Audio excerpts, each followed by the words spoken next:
That's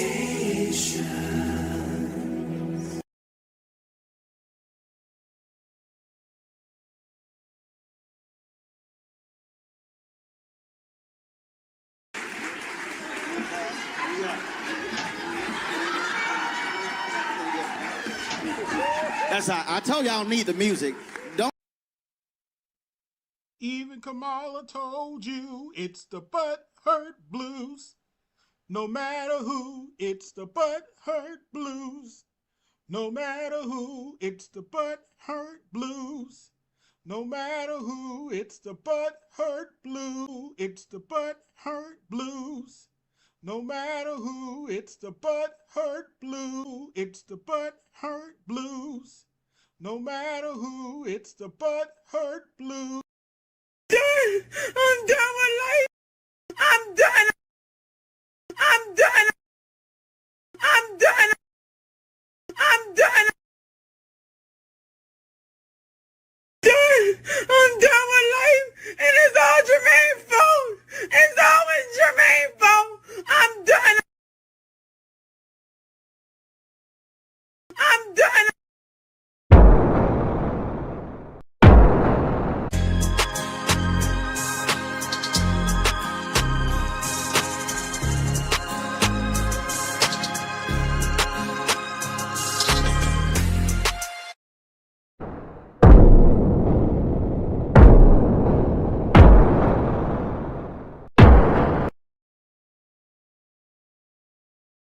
What's going on, people? AB Media 83 here. Welcome to Colosseum Daily. Tonight's topic, sooner or later, the left is going to have to look in the mirror. And let's just get this out of the way. Sure, there is plenty of political violence on the right. Sure, there's plenty of political racism on the right. Sure, there's plenty of just about every bad thing on the right. In fact, let me go on and get this out of the way. Brian Kilmeade on Fox News said some real fucked up shit, and I think he should resign for saying it. He insinuated that we should unalive homeless people. That is totally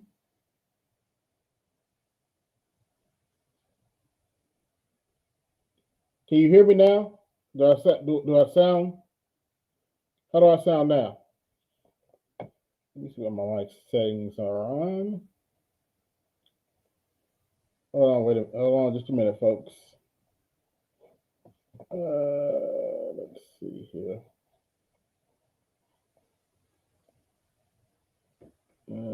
Audio.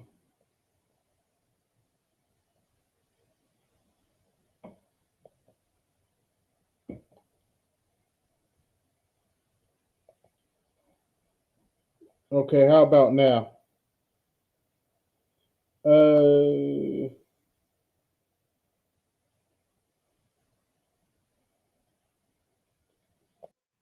Okay, how do I sound better now? How do I sound now? Okay. But yeah, that dude need to resign. And he's on Fox News. FYI, I haven't watched Fox News in almost 7 years.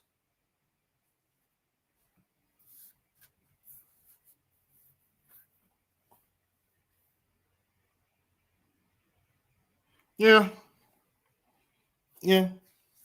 possibly so. But to say that homeless people need to be unalive is unacceptable.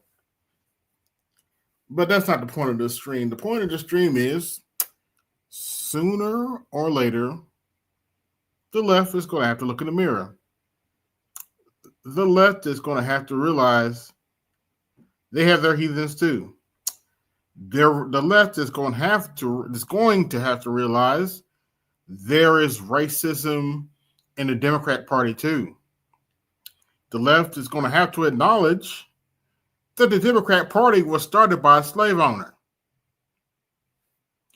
The left is going to have to acknowledge that Lyndon Baines Johnson said, "I'll have these niggers voting for me for 200 years." The left's going to have to acknowledge that they're full of shit too. The left's going to have to acknowledge that even on the far left, they don't treat black people right on the far left either. And yeah, we are going to get into that today. But the left has to realize they have people like Destiny who is calling for conservatives to get harmed. And my honest opinion about Destiny is real simple. Just like you made black folk denounce Minister Louis Farrakhan, we ought to make you denounce people like Destiny.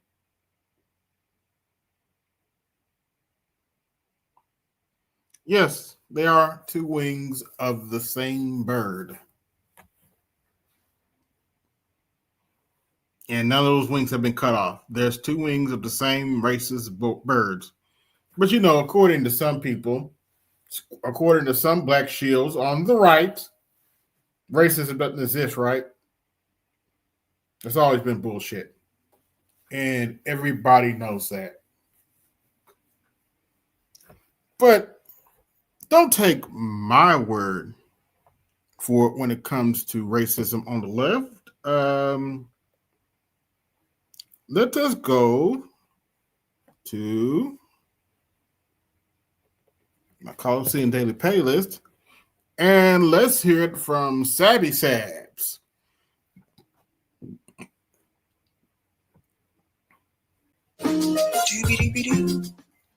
Brianna Joy Gray had a conversation recently with Zed Jelani.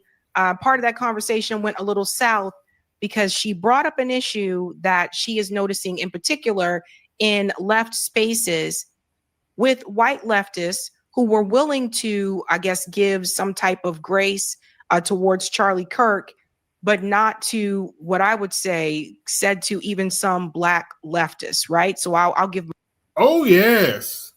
If black leftists say anything about the small heads, they are forced to they're criticized and made to apologize without question. So yeah, my own personal account of this, but I want you to see she was referring to these articles in particular. There was one article that was written by Ezra Klein. God, Ezra Klein. I'm sorry, he's awful.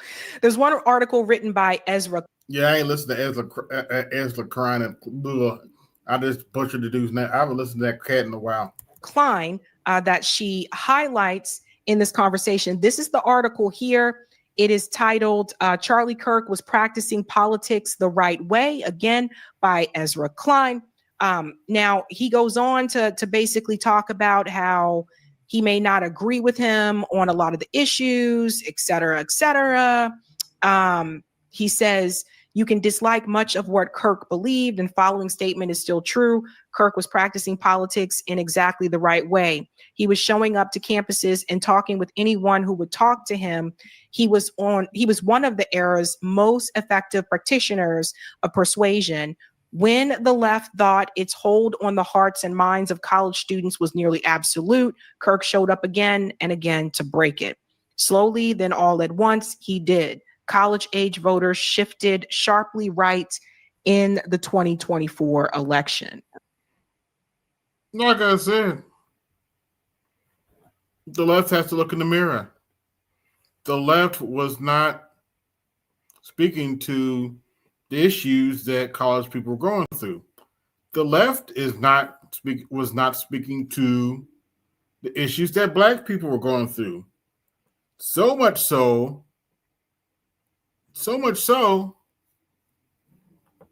even Roly Poly's starting to call him out for it now. Even roly-poly is starting to admit that the left doesn't fulfill its promises. Yes, that clown, Roland S. Martin, Sambo Martin, even he admits that the Democrats don't do what they say they're going to do. And as the title of the stream states, the left needs to look in the mirror. Let's continue. Right. So he goes on to say quite a bit in this article. He says that, you know, people shouldn't glorify his murder, shouldn't glorify his death, etc. But what was kind of no, Charlie Kirk's death should not be glorified. And I wasn't a big fan of Charlie Kirk or agree with everything he said, but you don't see me out here celebrating this man passing away. This man had a wife and children. He got shot in front of his wife and children. That is not right. I would not want something like that to happen on the Democrat side. And because I know somebody's going to mention it, I'm appalled about what happened to that Democrat congresswoman up in Minnesota and her husband. That was diabolical. That was wrong. I don't celebrate that kind of shit at all. Everybody is entitled to their opinion, even if I disagree with it. Have I made myself clear? Let's continue. Interesting is that he seemed to find a way to give respect, right? Give respect for Charlie Kirk. Now, that's the article by Ezra Klein. And then there is another article that was written by very true by Ben Burgess and Megan Day. And this one is through Jacobin. Charlie Kirk's murder is a tragedy and a disaster. They wrote this article here, and they go on to talk about how the assassination of Charlie Kirk threatens to embolden the far right and provide Donald Trump.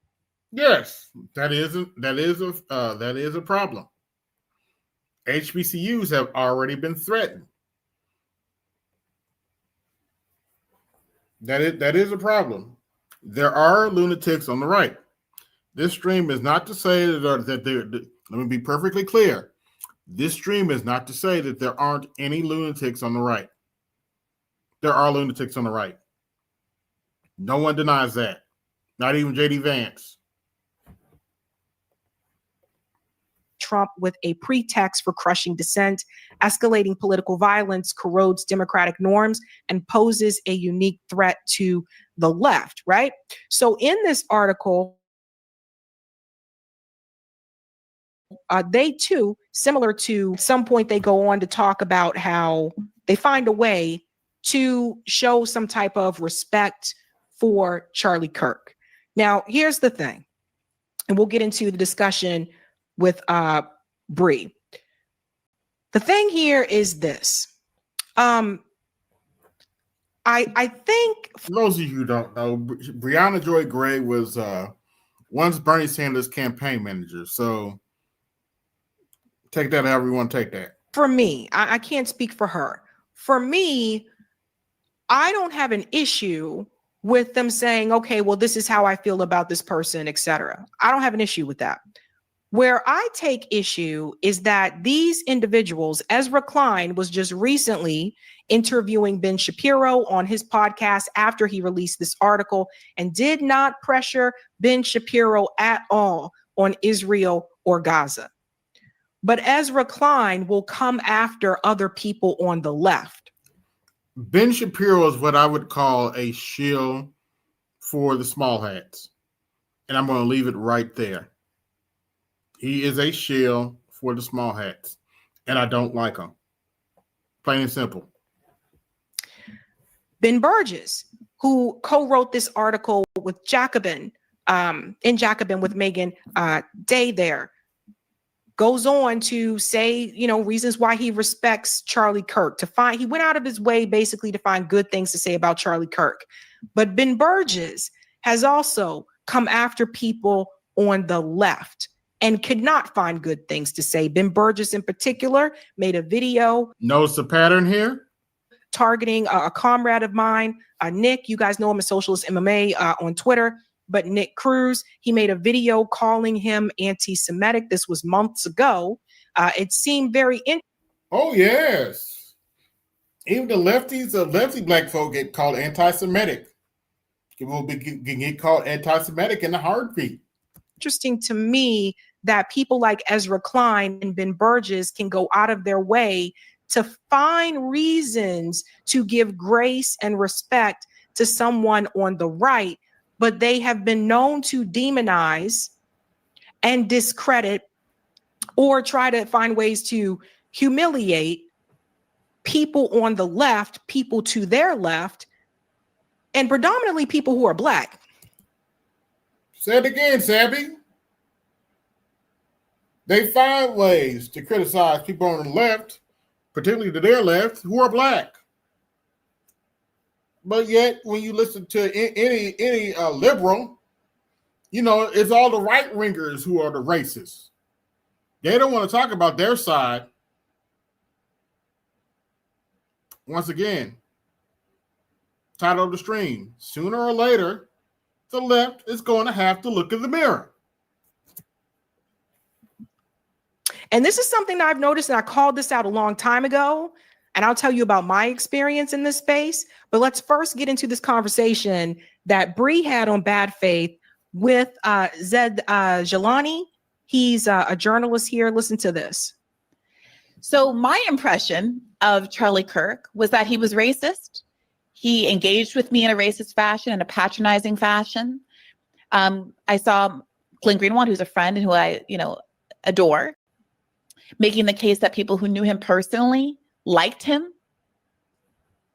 That may or may not be the case. I knew him personally and did not come away with the sense that he was a quote unquote good person, whatever that means. I don't know that that's relevant. Doesn't mean someone deserves to be killed. But I also don't see the purpose of rehabilitating someone's reputation simply because they have been the victim of gun violence. It's again, possible just to not say anything at all. Very true. Now, you've heard it for yourself. Brianna does not like Charlie Kirk. And it is what it is. She did not call for him to get shot like that, though. I haven't either. I've told you on many occasions I was not a big fan of Charlie Kirk.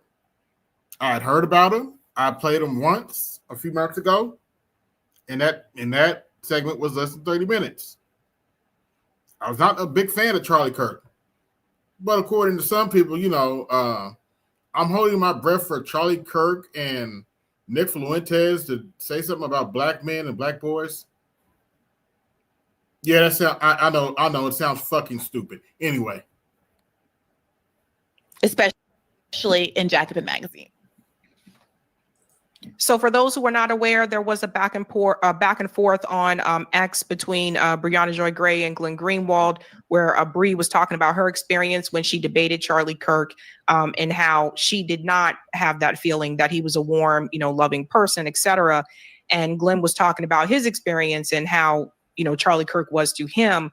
And I think something that, and we'll get into the steam of it in just a second. I think that's something that I noticed in particular in progressive space. By the way, a side note, Brianna Joy Gray used to work for a paper called The Hill. And she was later dismissed from that paper for quote unquote anti-Semitism. Now, The Hill is usually a left-leaning. They claim to be in the middle, but they're kind of left-leaning. And she still got fired because of her views on a specific country. That's not going to get mentioned right now. But let's continue. Spaces, even in the organizing spaces as well, is that some of the white progressives, some of the white leftists, they don't seem to understand that their experience may not be similar as someone like, me or Bree. right? Like that they don't seem to want to admit that there is racism also in progressive spaces. And I'll be the first. Yes, there is racism in progressive spaces, and quite frankly, you're about to see an example of that. She's about to play an example of racism in left spaces. Hence the title of the stream. Sooner or later, the left is going to have to look in the mirror. By the way, notice, this isn't black men talking about this. This isn't the black manospheres talking about this. These are black women talking about this. On the left, talking about this. But but you know what? I'm in the black manosphere, and what I say don't matter according to some jackasses. But anyway. To tell you that a lot of times they like to point fingers and say it's only on the right. That's false. That's false. I will say it seems to be more overt on the right when it does happen, so you can easily point it out. Yeah, they're more upfront about it. Lefties try to do it behind your back. But when it happens on the left, it tends to be more covert. And it's not as noticeable sometimes. I talked about this as well when it comes to places like, where I live in Massachusetts, in Boston. Very similar situation where a lot of the racism that happens here is either structural racism or it's covert. Correct. So it's not as noticeable. Yes. Now, to that point, one of the things that I've pointed out before is the lack of disrespect and the way that other Black left commentators are treated in this space by white progressive and white left commentators in the same YouTube space. This idea that we have to be said professional, that we have to show up with the right credentials, that we have to have graduated from the right schools to be considered a voice in this space just proves my point about that. Yes, indeed. Say it again, Black woman. Because for them, they don't have to have that. They don't have to have those credentials. It helps, but they don't have to have it. They are given the benefit of the doubt, whether they are educated about a particular topic or not. And these are things that more people need to start calling out in progressive spaces. Now, I want you to hear how... Hence the title of the stream. Sooner or later, the left is going to have to look in the mirror. Zed Jelani responds to her. Well, I think that I think it goes back to the very first thing we said on this topic, right? Which is that the asymmetry almost seems to be built in, institutional, and historic, right? Like this is generally how the left thinks about the world, right? The left has a humanistic worldview, and it doesn't really like to demonize people. It doesn't really like to hate people. Like that's kind of the whole point. And the fact that it's asymmetric is actually because the left just has different beliefs about the world. But you don't have to demonize. But even you're sort of doing it, Zed. Like this is not me trying to demonize or hate anybody. Well, it's just to say you. But that's what you do. Like that's literally how you.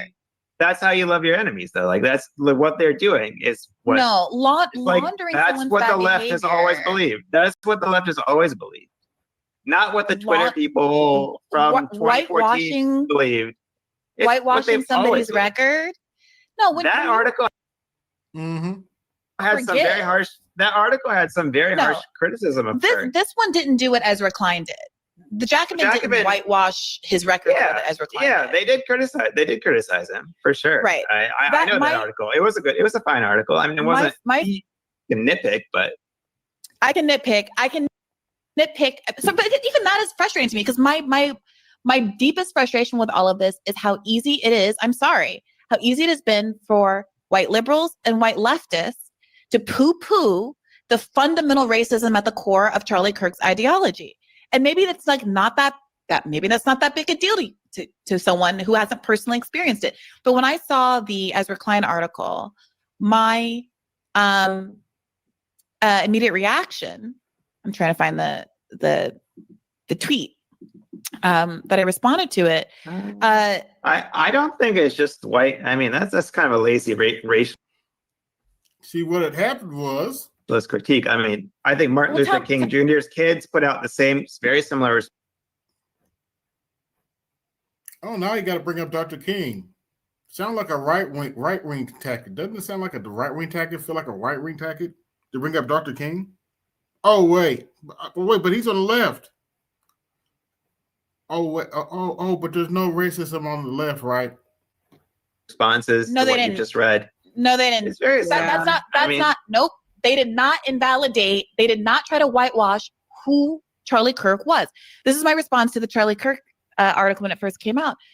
I tweeted, you can openly argue that Black people are inferior, that they should be murdered for pre-crime, a la Daniel Penny fiasco. The polite liberals will applaud you in the Times. But if you say free Palestine, they'll accuse you of Jew hatred and fire you from your job. The disrespect liberals pretty much show for Black Americans is disgusting and disqualifying. I cannot imagine. I tweeted this also, and Jeff Stein said he had a similar thought when he was reviewing this article that morning. If Charlie Kirk, no, I'm reading the statement from the estate of Martin Luther King Jr. III, Andrea Waters King.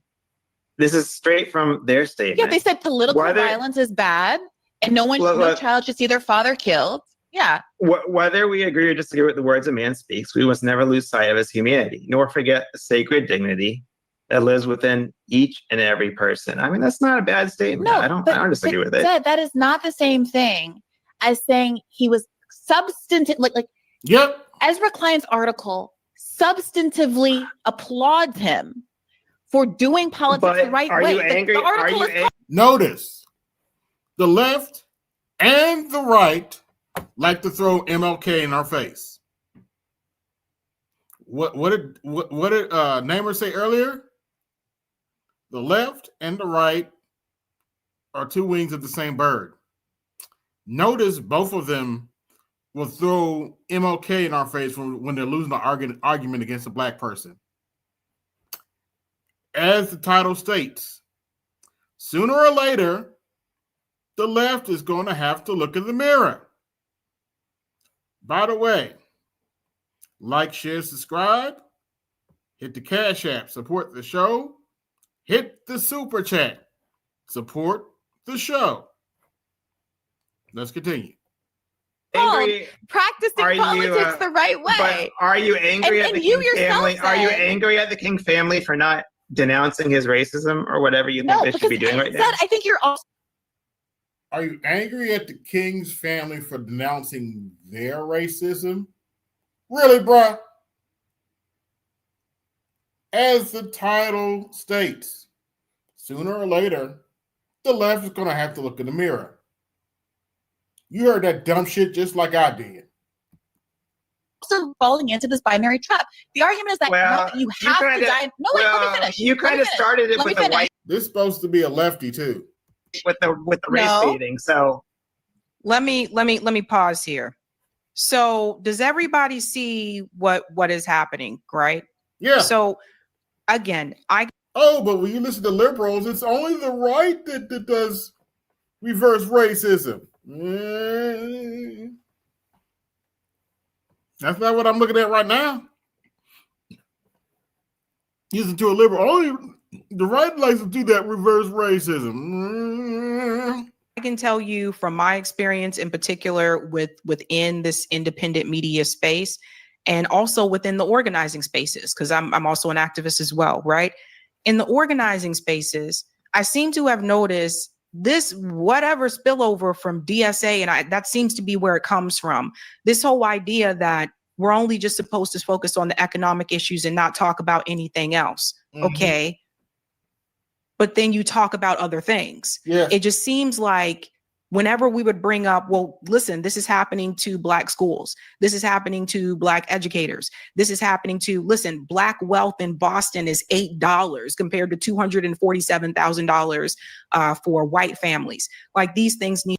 Oh, no, but according to the Democrats, immigrants' issues are far more important. What did Joe Biden tell the Black leaders?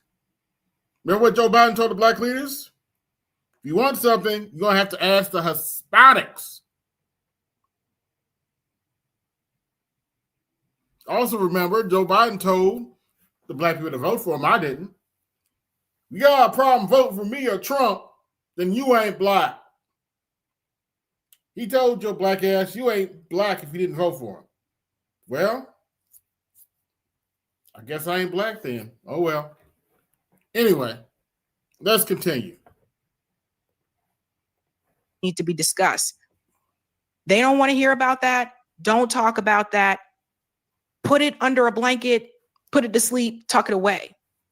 So they would say not to talk about other issues, just focus on economics, and that's it, as if there is a separation between the two. And that was one thing that really used to bother me a lot.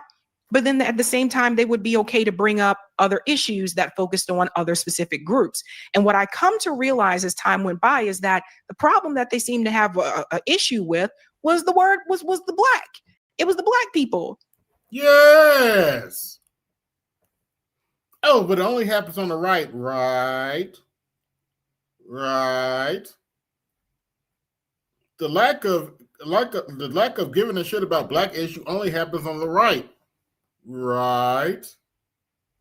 The left is the only place we have to go to deal with black issues. Right. The left is the only place to go that'll solve crime problems in black populated cities. Right. Anybody look at a Democrat city recently of a black population and what those black neighborhoods look like? I would call them communities, but they're more. I would like to quote Dr. Claude Anderson. They're more like they're not communities; they're neighborhoods. No community at all. They just live there. But let's continue. It was when you brought up black people. That's when it was a problem. Oh, yeah. Now, in the independent media space, I can tell you also from experience, there's something that I noticed before I started my show and then after I started my show. Mm-hmm. Last time I saw, I think, the majority of people talk about police brutality incidents in independent media was the George Floyd case. I noticed that after Biden won the presidency, a lot of the white commentators, the white progressive commentators that were covering police brutality incidents under Donald Trump's administration, the moment that Biden won, they stopped talking about it. Oh, yes. And shout out to Horowitz for that super chat. Look at it, AB. To everyone, we are useful tools to bolster an agenda, movement, or party. Almost like the need is there to get some value out of since Reconstruction. Oh yeah, well, remember during Reconstruction we were supposed to get, if I'm not mistaken, we were supposed to get 40 acres and a mule. Somehow that didn't happen. Oh, right. Slavery was 70% of the GDP. So they came up with Jim Crow to, keep the country going. Because if we didn't get back on them farms, the white people weren't going to do it. It is what it is. They didn't. The only reason Jim Crow ended is because the automation, the machines could do it better. That's the only reason they don't. You're still not out there picking cotton and being a sharecropper. Like, share, subscribe, hit the Cash App, support the show, hit the super chat, support the show. Cover all these other police brutality incidents that the rest of us, particularly the black media, that the rest of us were covering. And I paid attention to things like that. Mm-hmm. Why all of a sudden we're not talking about these issues now? Is it because of Democrats in the White House? There's a number of stories that I think a lot of us have covered in black. Oh, yes. Notice whenever a Democrat president gets elected, a lot of issues that need to be talked about don't get talked about on the Democrat side because Joe Biden's in office, Barack Obama's in office. Be quiet now. Now let them work. Be quiet now. They quit to tell you, be quiet now. Let Joe Biden have a chance to get stuff done. Black media that I never see white progressive media ever cover, and it deals with them. Oh, yes. It deals with like progressive policies, but they don't touch it. Why?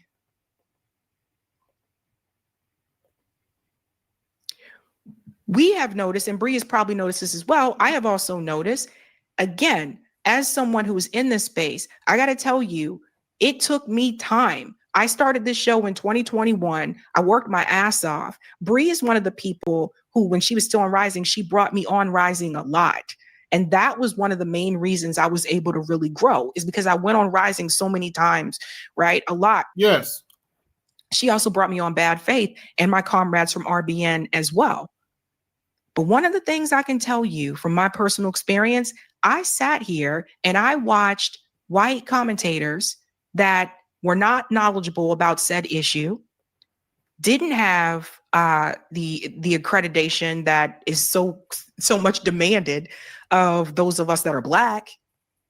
And they went on to spaces, they went onto podcasts and into spaces without having those so-called requirements. What do you know how Black men feel in the corporate world? Not being knowledgeable about said subject,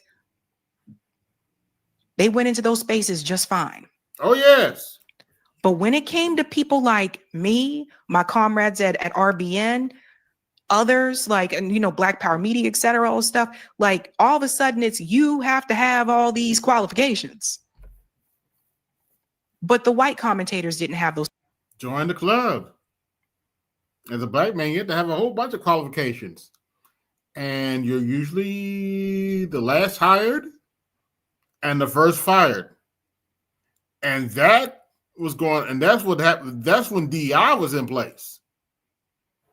That was even when DEI was in place. So join the club.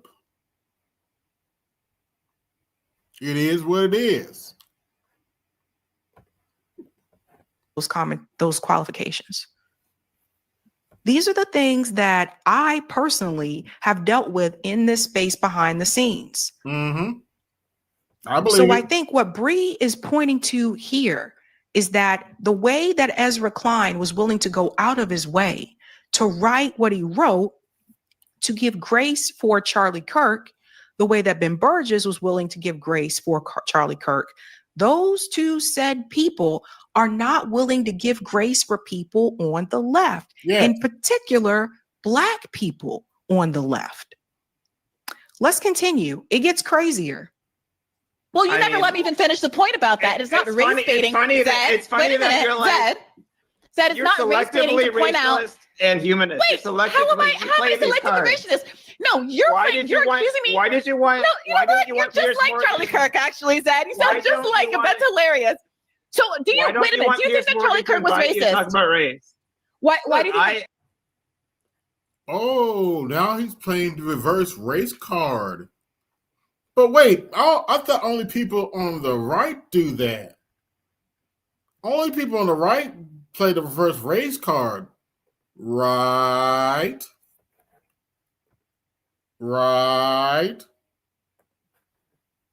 Do you think that Charlie Kirk is racist? I think he did say some racist stuff. I think you just said some racist stuff with the white liberal. He said some racist things. Oh, now he's deflecting. Wonder Woman, stop deflecting. One's a little bit racist. Wait a minute. Than you and me. Wait, I'm sorry. You know. Is Ezra Klein a white liberal? Oh, why is his skin color? Is Ezra Klein a white liberal?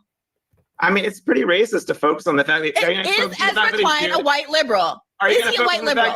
He's Jewish, and people. I'm getting to that, by the way. How is it racist to question whether or not Ezra Klein is a white liberal? Seriously.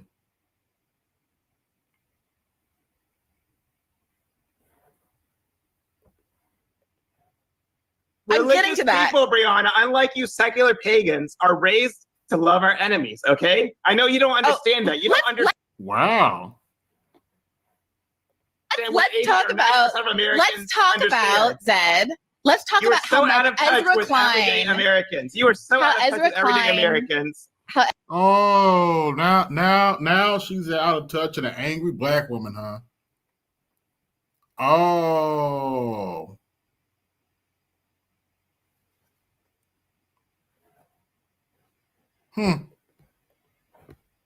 Ezra Because the Klein loves his entire world enemies. is always a political civil war to you. And of course, you don't understand why you don't convince people in politics. Because you're so sectarian. It's like I'm talking to fucking Hezbollah right now, right? A guy was killed and people are just trying to sympathize with his So Ezra family. Klein It has doesn't mean they been love the very guy. notably, Ezra Klein has been very notably slow to his condemnation of the genocide in Gaza. That's not true. I wonder why. A week after the war started, he was opposing it. A week after the war started, that's on his not true. podcast, he was opposing it. It is absolutely true. I listen to his podcast almost every week.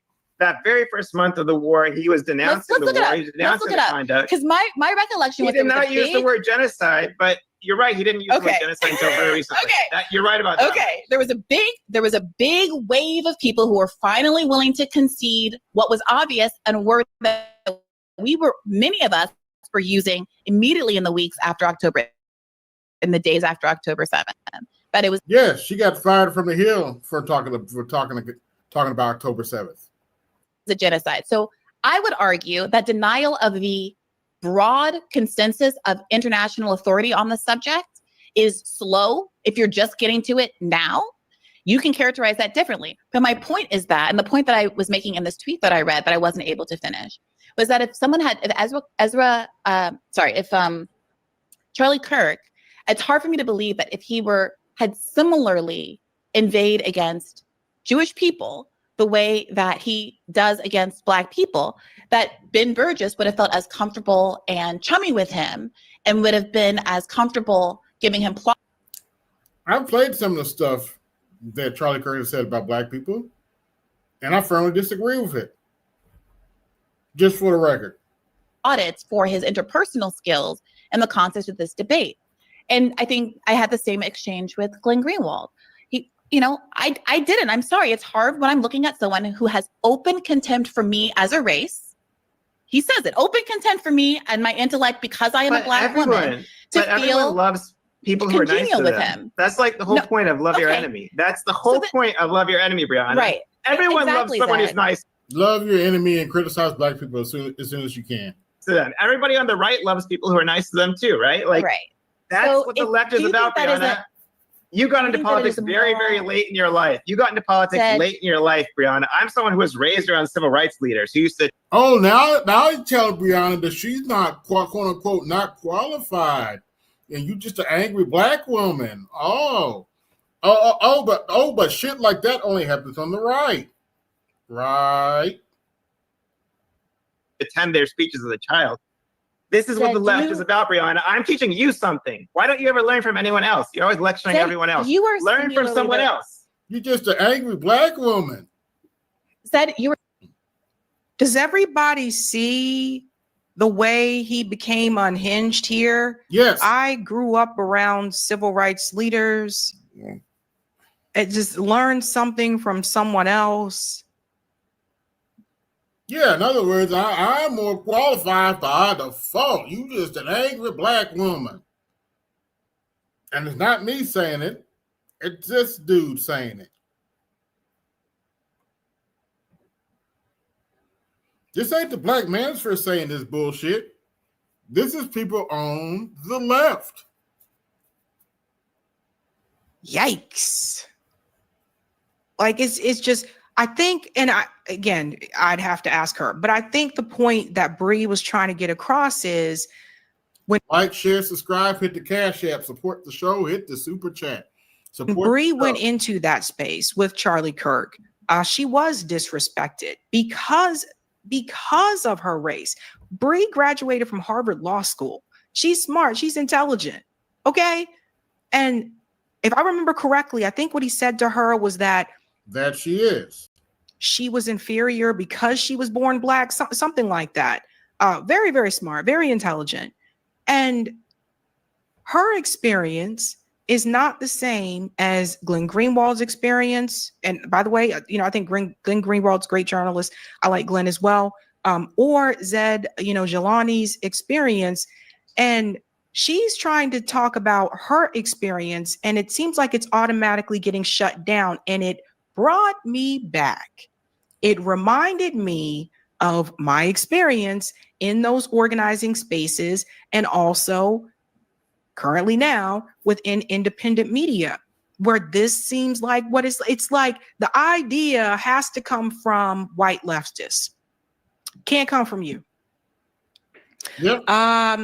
If there is a plan to do something, like, again, like, you can. Oh yeah, it can't come from that black person. Got to come from a white leftist. Oh, but there's no racism on the left, right? Sooner or later, the left is going to have to look in the mirror. Come up with ideas, but your idea is not going to be taken as seriously because, like I said, and I said this before, again, we have to prove that we know what we're talking about. This is something I think white progressives, you really need to hear this for a second. Yes. For black people, and especially for black women, we always have to prove we know what we're talking about first. And for the white progressives in those spaces, you don't. You don't have to prove that you know what you're talking about. Well, you are automatically given the benefit of the doubt because of the color of your skin. Mm-hmm. And so this brings up another question. I really do think, and I've said this before, with progressive spaces and the progressive left, whatever it's called today, before you go after the right and conservatives and call them out for their racism, you need to confront and tackle the racism that is happening in progressive spaces. Mm-hmm. As I stated, the title of this stream is, sooner or later, the left is going to have to look in the mirror. Boo. Let me see that shit happen. Because it does happen. So these people like Ezra Klein and Ben Burgess have gone out of their way to demonize. And before I forget, let me give Horowitz the Cha-ching, cha-ching, cha-ching, cha-ching. You better thank your donors. subscribe, hit my Cash App, support the show, hit the Super Chat. Support the show, and you might get a thank you. Other black people on the left, especially black people to the left of them. They weren't willing to find any type of grace there for them. But when it comes to Charlie Kirk, who's on the right, who is white and on the right, they could find grace for him. I saw Ezra Klein interview Ben Shapiro earlier today. Ezra Klein did not push him at all on Israel or Gaza. So what is this really about? Because it seems like to me, it's just about some people just trying to make money.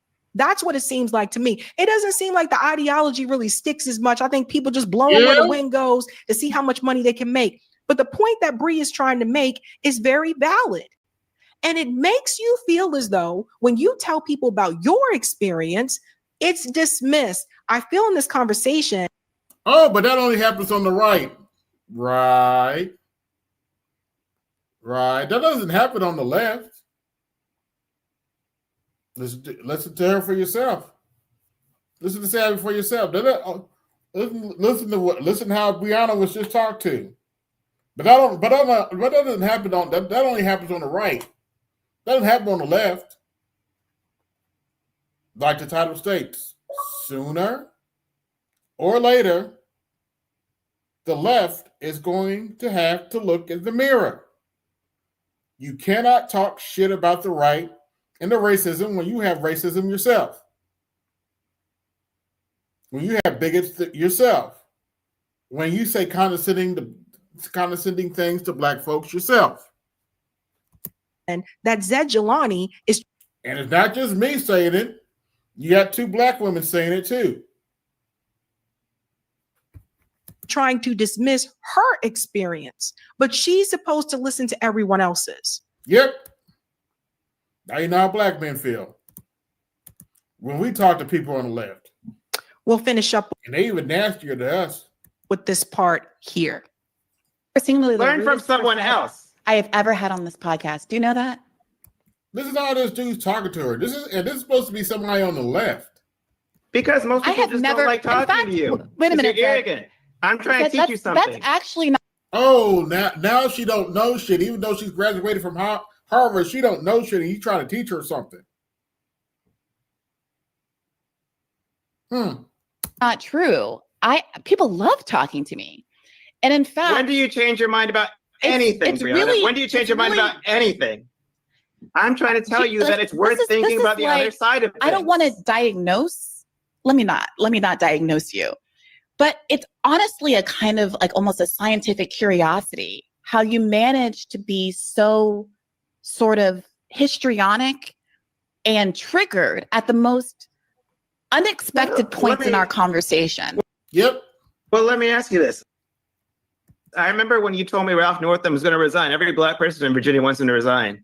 Guess what happened? He didn't resign, and black people I supported him literally not don't even resigning. remember. I literally don't remember this conversation. Because event. your politics is about anger and vengeance and Oh, now she's an angry black woman. And notice, May, I didn't say that shit. He did. And he's supposed to be a lefty. You know, he's on the side that we're supposed to blindly vote for like we have no damn sense. like denouncing people, and like that's not what the left is about. That's not you're way out of step with the left. I can't say any more clearly that I'm not asking people to denounce Charlie Kirk. This is but the fact that you're falling into this kind of binary reflects a sort of intellectual weakness and vulnerability and inability to understand the analysis. Let me ask you this. So if you can't understand the analysis, then we don't have to keep pressing this point. I think the audience is very clear about what my argument is. I did not go to Harvard. And I don't especially need you. Yeah, you're talking to this woman like you did, and you're above her. To grasp the subject. So I I'm did not happy to have move rich on to parents the took me all article over that around you the did. world. It's very true. I also didn't have rich parents. That actually, yes, you did. my mother you was lived all over the friggin' world. You lived all over the world. My a poor person cannot do that. A poor person cannot live all over the world. My mom. First of all, pause. Zed Jelani, I lived abroad. I lived in different countries overseas, and my parents weren't rich. My parents were military, and that's how I got that opportunity to do that. Mm-hmm. So just because someone's living in another country doesn't mean that they're rich or that their family is rich. Yes, very true. There's that. No one should have to reveal the vulnerabilities of their family and their own family's insecurity to score points on a podcast. Hey, YouTube, thanks for watching. It's a something. If you haven't seen that conversation, check it out. I thought it was very interesting. Like I said, I thought it was just very revealing. And I said this before, oh my gosh, like particularly in the progressive spaces, like you guys, like white leftists, you guys need to check the racism that exists in progressive spaces. Oh, yes. And people wonder why black men didn't vote for the Democrats this time around. Which it does exist. We could have told y'all that. It may not be overt, it may be covert, but it is still there. Oh, it's there. And oftentimes when it comes to black men, it's not even covert racism. It's overt racism, even on the left. And I can tell you guys from personal experience, this is part of the reason why I know when Bernie was running in 2020, this is part of the reason why I had a difficult time trying to get Black people to support Bernie Sanders. I had a difficult time doing that because they kind of felt like, yeah, it didn't help that he didn't support reparations. So, yeah. This ain't, this ain't really for me. This not really, not really welcome here, that kind of thing. I think they need to listen to those things sometimes. Everybody gets critiques. Not yet. That's just kind of how it goes. But I think what Bree said there is very valid, right? There aren't a lot of us. There aren't a lot of us, I think in particular, in this space. But the way that he kind of just lashed out like that, I found that to be very telling. Very telling.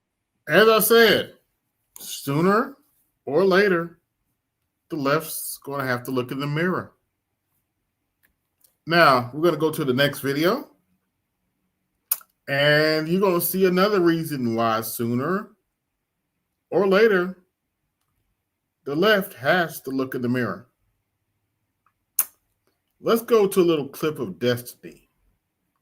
Let me go find. It's insane. The past 5 years. Gotta go back a little bit. Let's see when he first comes on, because he says some really.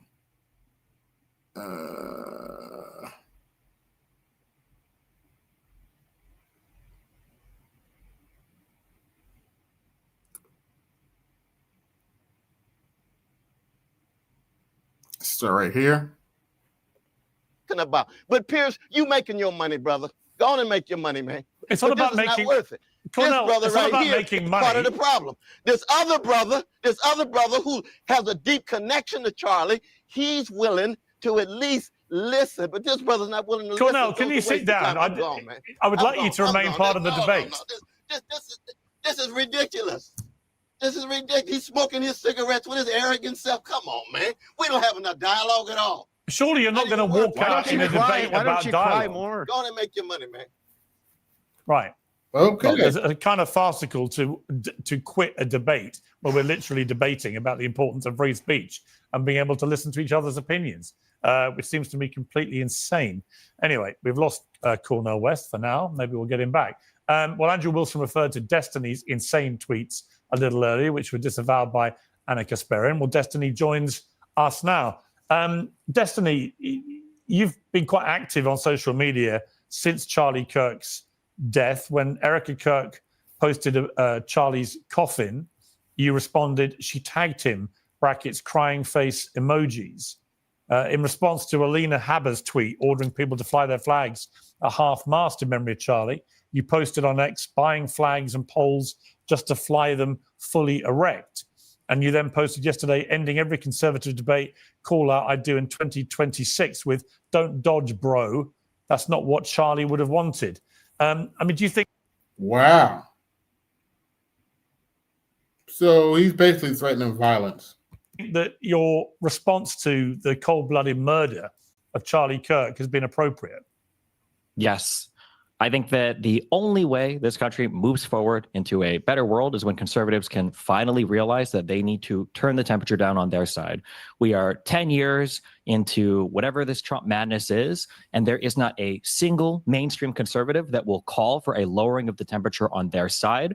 I think that liberals need to wake up and finally realize that if they're not willing to do it, it will never come down.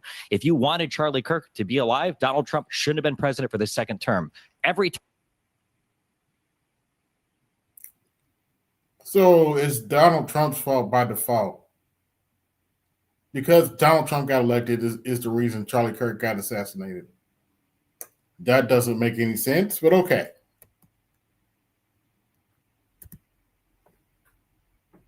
Time he's in office, this happens. People joked about when Biden came in, it was so boring, nothing was going on. 7 out of 10 of the largest protests in American history have happened under Donald Trump. All of the recent political violence that's happened in this country over the past 20 years, the majority of it, the overwhelming majority of it, everybody gets mad because they keep asking Grok about it, has been conservative. Who shot Charlie Kirk? A guy from Utah who was raised in a Christian family. Just because he's raised in a Christian family doesn't mean he's a conservative. Just saying. 22-year-old guy described he wasn't Destiny. Trans. He didn't have a trans girlfriend. He didn't have any trans influences. He didn't have any trans bullets. Yeah, I'm sorry, you guys were wrong on all of that. To be clear, the governor of Utah, Spencer Cox, has made it clear that their investigation has now established that he had been radicalized by a leftist ideology, which drove him to do this. That's just I'm sorry, excuse me, when? Yes. Shout out to MG for the Cash App. And you get cha-ching, cha-ching, cha-ching, cha-ching. You better thank your donors. Subscribe, hit the Cash App, support the show, hit the Super Chat, support the show. All right, if y'all want to come up now, you can. But yeah, remember, Destiny's on the left.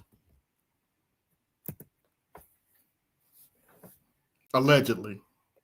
Yesterday, you said that. The No. governor. When was he radicalized? In the 6 months that he did remote college? Not I don't know when he was radicalized, but I do know. What you just said I do is not know the true. very No, that's reasonable not true. sounding governor of Utah has made No, it it's not clear true. that the No, he investment. hasn't made it You may clear. not want He to said hear this is this. an ongoing investigation. You may not want to No, you don't hear wanna it, Destiny. this. But the reality is, the investigators, according to the governor of Utah, have established that he was radicalized to a leftist ideology that drove him to murder Charlie Kirk. Now, let me just ask you. Not true. Let me just There's ask no you. way well, to deal with it. Okay, you're accusing the governor of lying. Yeah. That's your prerogative. But Sure. if it turns out to have been somebody with a leftist ideology who wanted to shut up Charlie Kirk, would you condemn that? I won't condemn anything until the president of the United States can go on air and say, all of us need to calm down. So The you fact won't that- condemn. Oh boy! Now Trump's Jermaine. boy. Yes. And they Trump's Jermaine now. and they listen to these people. Well, You know- that's why I titled the stream. The left need to look in the mirror before they start talking shit about the right. Yeah, of course they don't. They don't because they're always right, right? And the Mhm. right is always Jermaine, right? Yeah. And ironically, I just got done playing Savvy, and she's talking about racism on the left too. Yeah.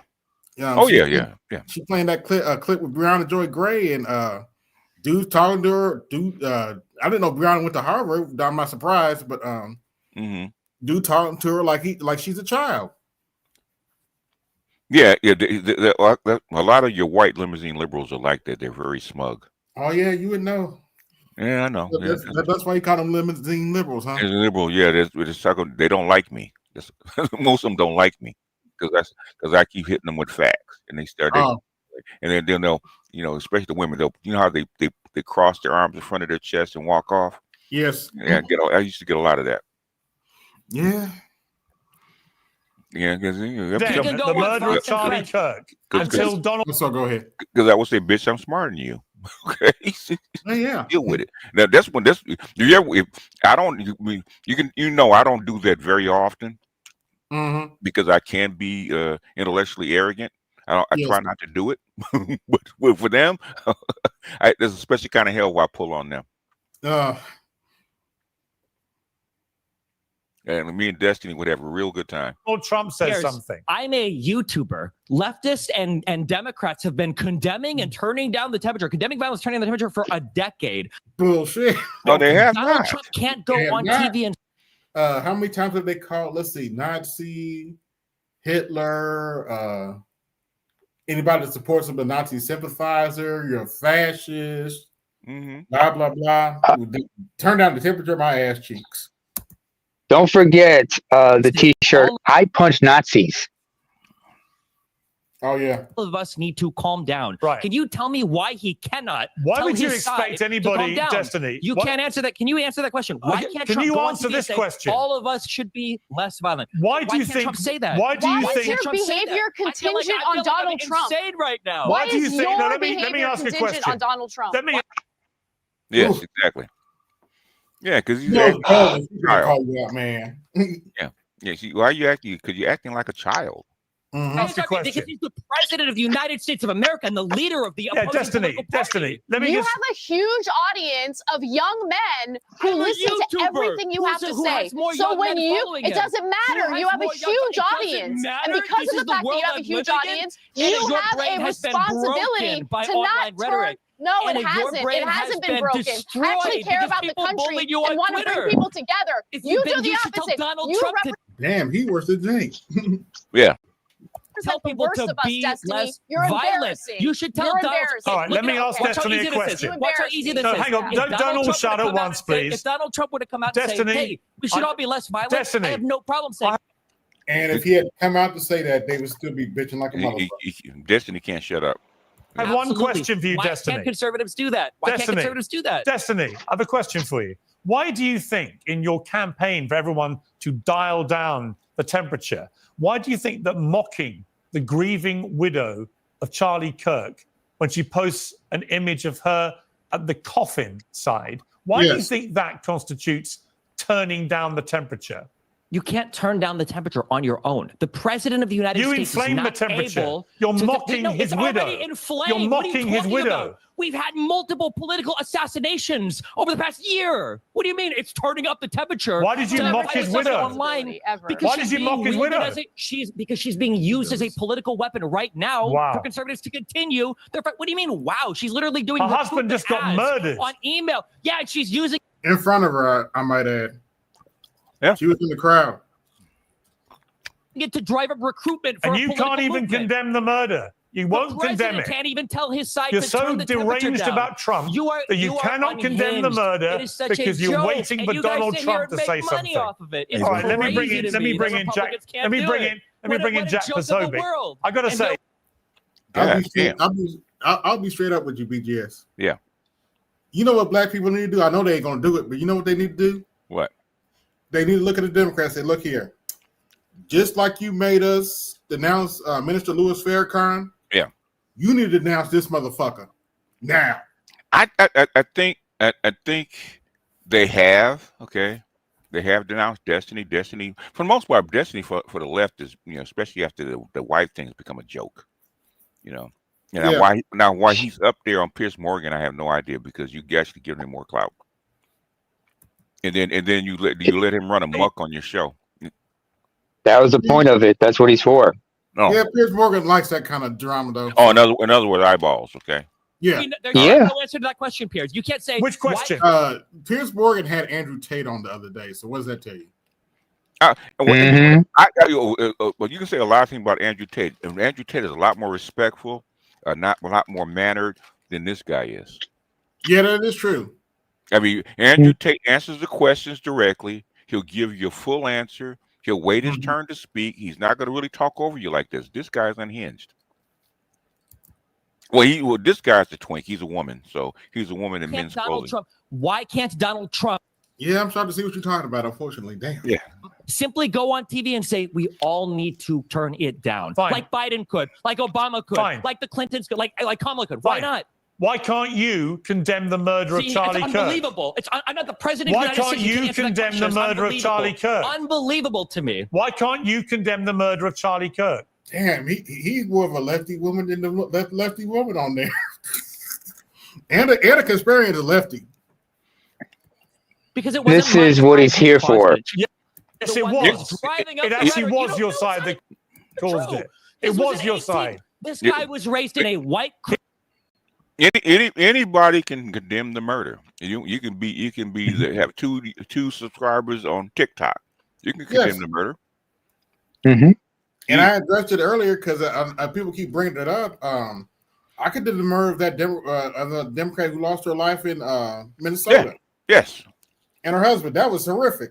Of course. Wait, wasn't that Michigan? No, it was Minnesota. It just recently happened. Oh, okay. The state congressional speaker and the former lawmaker. Yeah. Yes. The lawmaker survived. Remember, it was a MAGA person who was impersonating a cop when he did it. Now, when the lefties do it, and they do it all the time, Mm-hmm. It was no righties shooting at Donald Trump when he was running. It was a radical. Nope. Leftist ideology. But somehow we're waiting on whatever Charlie Kirk. Well, I can't say anything now, but whatever Charlie Kirk or Nick Fuentes have to say to deal with black men and boys, right? Anyway. Radicalized by We know leftism. No proof of that whatsoever. That's what the investigators are saying. Was a conservative, just like the people that firebombed Shapiro's house was a conservative, just like all the J6ers were conservative, just like the Proud Boys were conservative.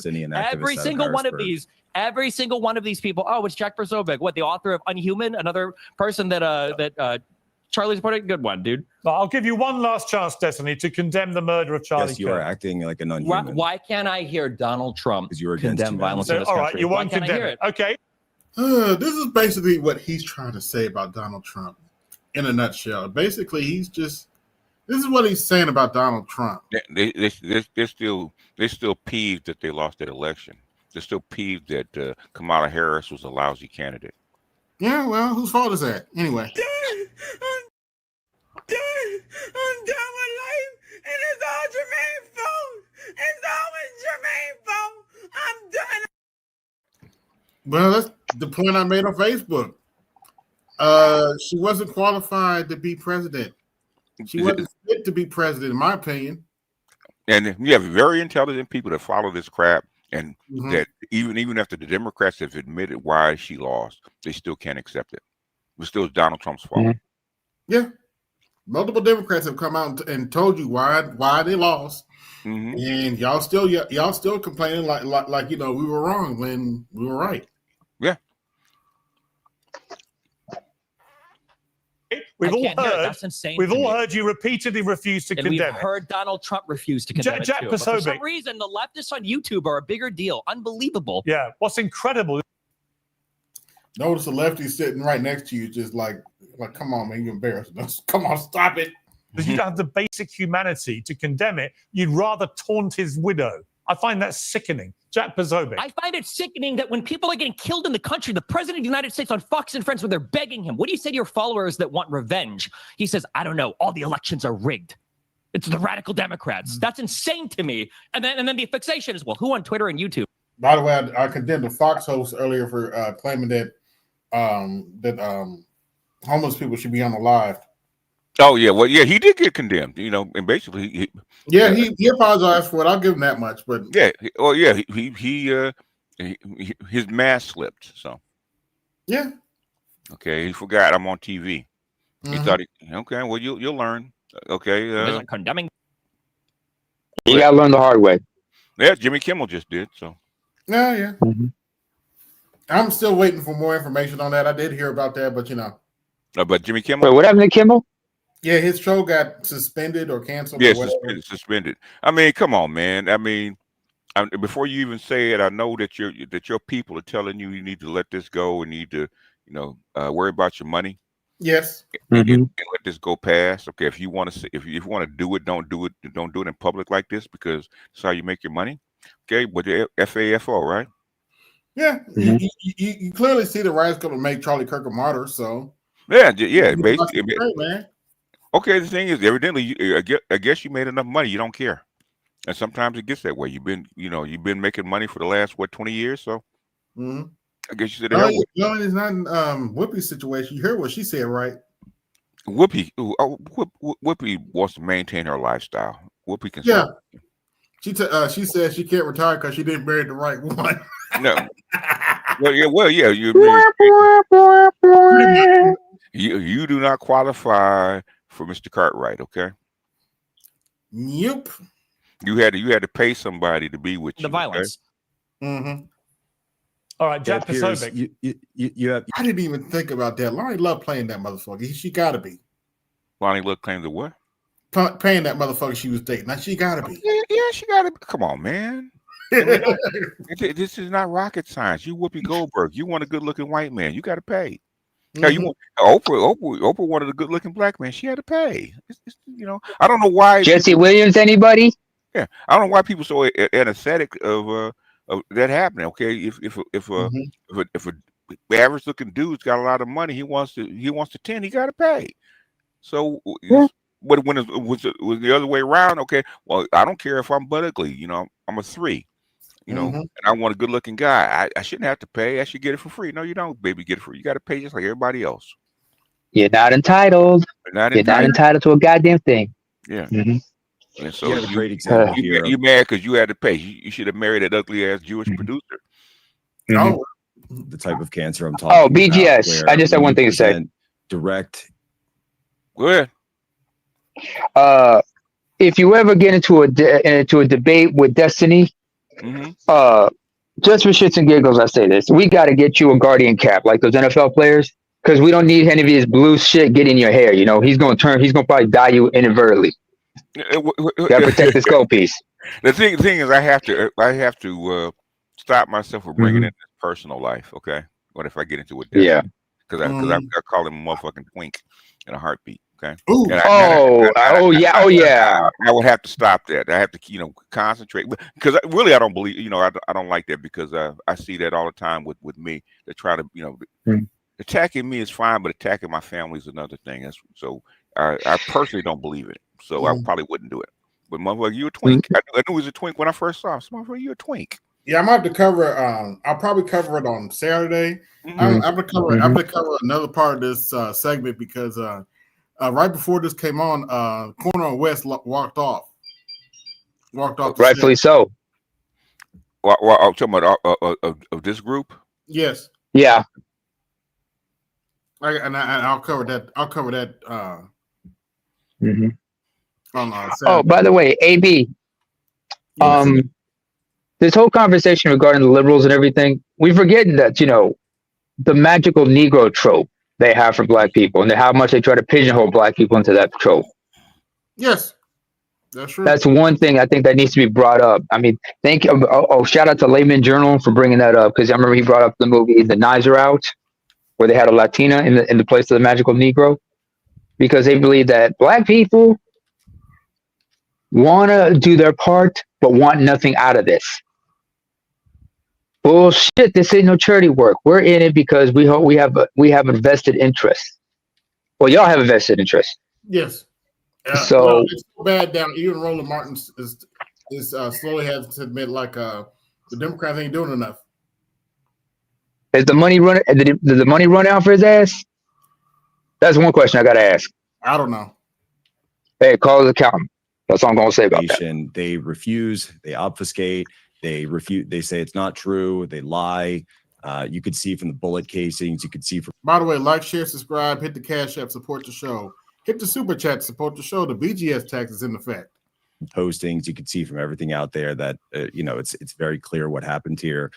This is the same people who supported President Trump almost getting assassinated twice last year. Cory Carpentore being assassinated by last conservatives year in a situation. Again, see, just lies. That's all they do. They talk over. They don't even let you give a chance to speak. And something needs to be done, peers. Something absolutely needs to be done. This ideology should be shamed, humiliated, driven from the public discourse. I mean, you've got people who have completely dissociated with humanity because all they care about are clicks and YouTube streams and likes. Go to the casket. Go to the gravesite. Go talk to the widow. I don't even know how to discuss this with someone who's completely lost all touch with reality. Yeah, I mean, Anna. What's Jack's answer to why can't the president say we should all be less violent? Right. Because you can't even condemn the cold-blooded execution of Charlie Donald Trump Kirk. turns on Destiny. I don't think you. And if he had came out and said they would just accuse him of lying. It's a no-win scenario. Position to demand anything from anybody on YouTube. That's how I'm going to take my. You're my not in any Twitter, position to condemn anybody for anything. You won't condemn a cold-blooded murder. He's the president of the United States. He's the president of the United States. No one here can answer that question. Basic humanity says the murder was horrific. Why can't you say it? To be less violent. Why can't you say it, Destiny? For over a decade. To say the murder was horrific. And damn, he believed on that for like a motherfucker. Because he agrees with it. That's why. But he won't say it. Donald Trump say it. You can't do it, can you? Hear any words for Donald Trump? All right, Anna Kasparin. Donald Trump. Nothing exactly. Anna Kasparin. To me, this is what I'm talking about. That I think there is an element of the left, the hard woke left, that have completely lost their minds. If you are not able to just, unfortunately, outright simply condemn the murder of Charlie Kirk, and if you cannot stop yourself from mocking his grieving widow, you are sick. As I've just seen from Destiny. Yes. The sick thing is weaponizing a widow's grief to try to do recruitment for your political party. That's probably one of the most disgusting things I've ever seen. She's showing up in emails for recruitment drives for TPUSA. What did you think the assassination of a political figure would do? What did you think the outcome was going to be? What did you think the outcome was? And by the way, are you asking me for the pragmatic political outcome? Or are you asking me for? Hey, how about take it easy on the Adderall? Take it easy on the Adderall, and let me answer the question that Pierce asked me. You must have been really bullied today, I guess. Oh, she pill shaming now? My behavior is not reliant on Adderall written. I'm just saying. You're on something because you are flipping out, and so you're on something. So in other words, you hyped up. Every morning I wake up and I make decisions about how I choose to react or respond to things. I don't wake up in the morning, check what Donald Trump has to say, and then base my own personal behavior on his behavior. I agree with you in that it would be very helpful to have the. And to that point, yeah. You know what I've noticed over the years, BGS? What? people who didn't even vote for Donald Trump talking about him way more than I do, and I voted for the man. Yeah. And I'm just like, okay. Even after he didn't win in 2020, they were still talking about him. Like, did you see what Trump did? Did you see what Trump did? Now that he got elected, Trump. The thing is, why don't you just come out and say what you really feel instead of trying to mask it around something? Because there's something underneath that. Okay. Yes. And just go ahead and say you agreed. If it was up to you, you'd have taken the same shot as this kid. Okay. It's up to you. Just go ahead and say it, but you don't want to say it. You actually agree with it with Charlie Kirk getting killed. But you don't want to say key word here is feel. Huh? So what feel? I said key word is feel because nobody's actually doing thinking. Oh, by the way, AB. Do you remember? I think consciously he thinks in his mind that if he was in a position to do the same thing that this kid do, he'd have done the same thing. But he doesn't want to say it on national TV. Right. That's true. That's true. By the way, AB, do you remember what I said a couple weeks the night after when I said that people were going to make political clout about this? They were going to try to make him a martyr, and you're going to see all the talking heads go back and forth and squabbling like this. This is exactly what I was talking about. Yeah, I mean, what I'm saying is, if you have a following and somebody murks you, assassinates you, okay, they automatically make you a martyr. Okay, yes. I mean the press can't make you a martyr, but that gunman can. The martyrs have to die, okay, and the press didn't kill him. True. Okay, True. Kevin had to die to become a martyr. Yes. This country want to turn the temperature down, and he hasn't done that. I agree with you on that, but that doesn't change the way I choose to respond to what's going on. The idea of mocking a woman who is now a widow with 2 young children, who witnessed her husband get shot in the neck and bleed out to death.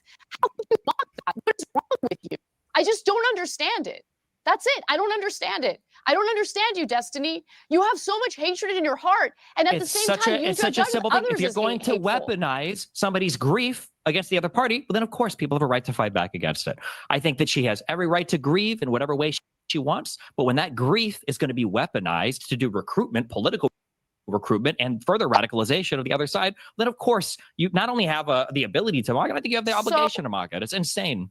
Let me understand your argument. So since others are using her grief to politically recruit, you think that it's okay to mock her specifically? Since others are using her grief, she's the one who gave a 17-minute speech on TV where she talked about good versus evil. She's the one showing up in TPUSA ads to 1 or 2 days after. If someone assassinated my husband,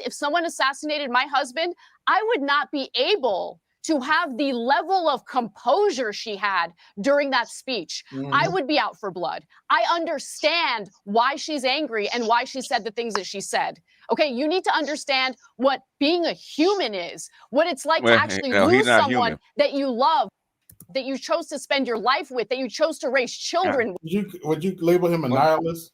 No, I would say Destiny's a borderline sociopath. Okay. He's an apath. He's an apath. No apathy. He's completely apathetic. That's a sociopath. Okay. This is why I've moved away. And when from something identifying as you got bullied online. It's so funny. It's so funny that you just said that you don't think about how other people act to define your behavior. Your entire political ideology now is somehow defined by the people that were mean to you on Twitter. No, if somebody cares about somebody who's grieving, I understood you tell that what person, the flaws you on tell the that left person, happen to hey, be. The maybe you weakness should in their step back arguments. for a couple of No, weeks. it's Maybe not you should about take the some way time I to get grieve. treated. You don't I get say, treated hey, let's like throw a crap from camera in both front sides of of the you and have political you do aisle. mass recruitment for our political party while everyone over here is calling for civil war. It's unhinged. When you've got people like Matt Walsh and the Daily Wire, and the we're president talking to a guy who said he'd be okay with his own parents getting killed if they went to that Trump rally where that assassination attempt and we're talking happened. to a There's woman no who went reasoning on and with did you, the whole Destiny. conservative media There's outlet with no reason. Yeah, he can't come back from this. He's unhinged. Okay. Nothing bad to say whatsoever. I know where your bread is buttered. I know where And you're it was making your money great. I from. had Okay, that's awesome great. conversations. I don't regret it at all. That's great. I also had a conversation with Jack Posobiec on her take. It was awesome. Yeah, I know. That's Jack, what democracy is about. Having an exchange of ideas. Comes out of his Yeah. mouth. All right, let me bring in. Let me bring I don't in. agree with him on everything, but at least we can have dialogue. Anna, you're completely right, by the way. Anna is completely right. Didn't it? And the irony of Charlie Kirk is that he led the way in going in to debate with people who hated him, and he would try and have respectful dialogue. Charlie Kirk beat up on college students. Unlike you, Destiny. Let's be real. Let me bring Andrew. No, that's not true at all, actually. Wilson in. So do you. Let me bring in Andrew Wilson. Destiny not gonna bring his ass out on college campuses and debate. Okay, he's not, because he knows he might get popped. Okay, he knows it. Yes. So do you. You beat up on college students. You go on a college tour. You're Charlie going on a Kirk is college trying to tour hold right higher now level to debates beat than you up guys on know that. college students. What are you talking about, Destiny? That's what you're doing right this second, is going on a college tour to go beat up on college students. By the way, can I just ask you a question? I don't yes exclusively beat up on college. Can you actually answer? Can you actually answer? Hang on, calm down. I just got one question. I got one question for you, and I want you to actually answer it. Are you glad Charlie Kirk is dead? No, I don't think anybody in this country is dying from political violence. It's insane. The past 5 years in this country has been crazy. But the reality is, until conservatives. So then why did you say that to your co-host? Oh, the last 5 years. Who was the president for the last 4 to 5 years? Oh, right, Joe Biden. Right. Yes. That Trump deserved the bullet. Why'd you tell him that? Until conservatives have to say, hey, we all need to be less violent, there's no purpose in Democrats doing it, because every time Democrats disavow, good Lord, further entrench your guys' delusional belief that all the violence is coming from the left. He's got one talking point. He got one talking point. TV, he can say, Proud Boys, stand back and stand by. They can go on Parler and say, we heard you. They can go to the Capitol and break in and try to insurrect. They can get convicted in front of a jury, and Donald Trump can pardon. He can pardon them, yeah. Them, and we can come out and go, hey guys, why aren't Democrats disavowing violence? And pretend that the problem is coming from the left. Democrats do a disservice to this country by disavowing violence constantly. Can we say Hunter Biden? Anybody? Anybody? Anyone? Let me respond. Can we say neocons? Anyone? Destiny, so the thing is, why did you say to your co-host that the bullet was for Trump? Why did you say to your co-host that the best place for the bullet was Trump? Why did you say that? Why did Donald Trump call It's a whataboutism. Whataboutism. I'm asking you a question. I can't be a whataboutism if it's my question, Destiny. Why won't Donald Trump answer the question? Right, why don't we do this? Why don't we do this? Why don't we do this before I cut mics? Because you don't care. Destiny, you don't care that Kirk's Destiny, allow Andrew. You can't make this shit up, man. No, he loves it, okay, because he would have cut the mic already. Allow Andrew to repeat his question. It's all about ratings. Let him ask the question, then you answer it, okay? Andrew. No, I want to hear the other side first. Let him he got ratings, all right. He got over 1 million views on this motherfucker. Yeah. Hey, controversy generates views, clicks. It's all clickbait shit, my dude. Ask the question. Let him ask the question, Destiny, and then you answer it. Andrew. Destiny told his co-host, when asked point blank if he wanted the bullet to kill Trump, that the worst thing that could have happened was the bullet missing. He said this to Pisco. I watched it. Okay. This guy's an obfuscation machine. And if you know what else, Destiny, why should we believe you? I think you are glad Kirk is dead. And all of your tweets seem to prove that. And you would have been happy if Trump was assassinated. You've made that very clear. So why not just be truthful for once in your fucking life and say the truth, that you don't care that Kirk is dead. And you're actually probably glad he is. Isn't that really what's true? I don't want anybody in this country to die to political violence. I don't think in the United States of America that should be happening. I don't know why it's so hard for the president to say the same. I think it'd be the easiest thing in the world as a president. Biden did it for 4 years. That's why everything was way cooler when he was here, like in terms of temperature. The Clintons have no problem saying it. Barack Obama has no problem saying it. Kamala Harris has come out and said it. That's enough of him. No self-awareness. It's impulse, because he's very impulse. He has it's all impulsivity, and it's need for control. You're right about the sociopathy. He's a sociopath. But he had one talking point when he came up there. Okay, one. That's all he had. I give him credit. He stuck to it. This is a strategy. Okay, just keep repeating the same thing over and over again. Trump has to dial down the temperature. Trump has to do this. He's trying to get that message across. That's what he wants to get across. Okay, everything else is irrelevant. That was all it is. That's all it is. Yeah. BGS, are you familiar with podcasting named Dan Carlin? Who? Hardcore History. Dan Carlin. No. What about it? I remember this was April. He used to do had a podcast called Common Sense. We talked about politics and whatnot. Okay. There was one episode he did, and he calls himself a political Martian, and he talked about everything as it is. He called it out. What he says is like the issue with America is partisanism, and it's just like for the past 20 plus years, it's just nothing but heat seeking. Because all you see is this with the heat. It's just people turning heat. America is not really as partisan as you think it is. America, in fact, my Craig Hewlett told me a long time ago, like 25 years ago, right? Okay, they actually agree on the things that actually matter. They're not as partisan as you think they are, and that's the whole key about American politics, right? They appear to be partisan, but they're not. Okay. Yep. So all this is just for show. There's a lot of this stuff is just for show. But at the end of the day, America's policies stay the same, right? That's like Netanyahu can get a 98% agreement when he goes to the Senate. Oy Am I wrong? Okay, what's the difference? No. I said oy which means oh God. When I say which is my way of agreeing with you, sir. I mean, what's the difference between Bush's policy, Obama's policy, Trump's policy, and Biden's policy? You might get a difference here or there, but for the most part, it's mostly the same. Yeah. But what I'm trying to get at was like, what I'm trying to say is like, was this whole talking heads thing, just how much heat they try to generate and everything, because everybody's a heat seeker, being divisive and stuff. What? Everybody get amped up. I mean, there's maybe 5 or 10% of stuff that can be argued over. They're arguing over 5 or 10%. Okay. Because the left, because really the thing is the right, for things to actually get passed, the right and left have to agree. Okay. Yeah.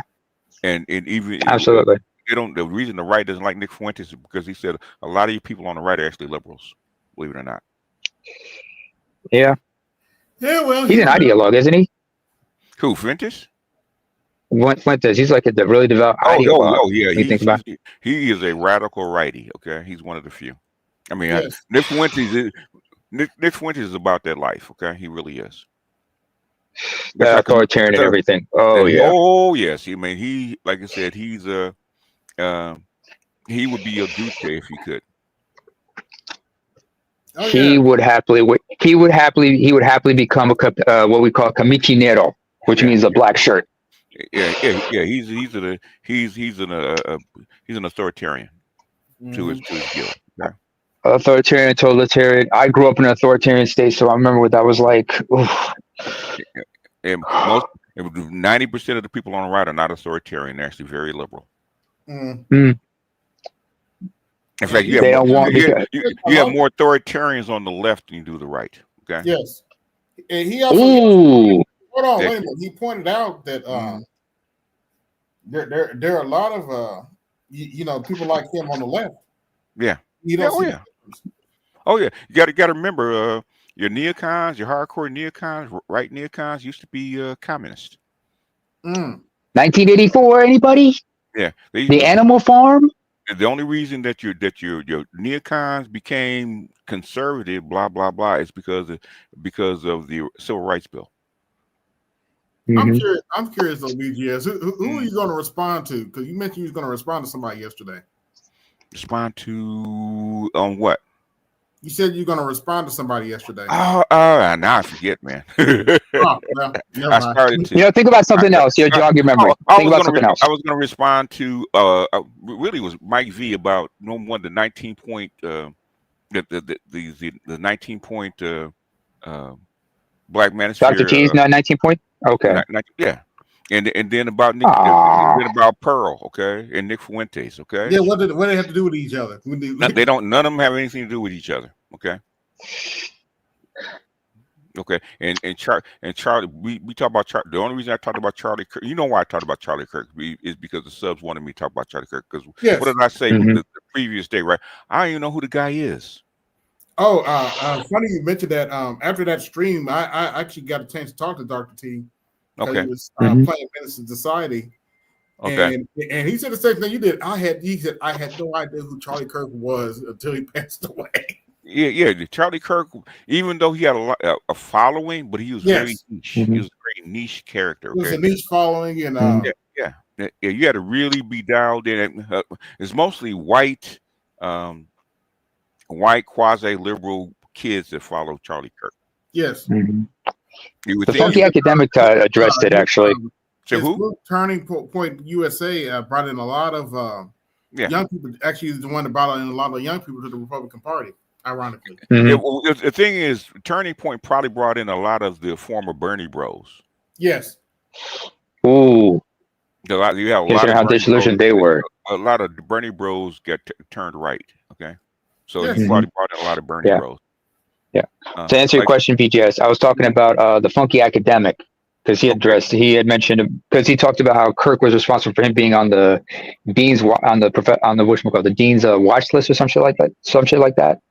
But Charlie Kirk was actually but talking about Turning Point, if you that can happen. Okay, if you're an academic, you make a position and it's public, they gonna notify your whatchamacallit. If you know how much hate I would get if I was actually an academic, I was actually a professor. Oh, I could only imagine. I could only imagine. Which is why when Dr. T was going to come on YouTube, I said, I know what you want to do. I know what you want to say. I know how you feel, but guess what? You cannot be on this side, okay? Because you are a working professor, okay? And we had to build a big ass bubble around Dr. T, okay?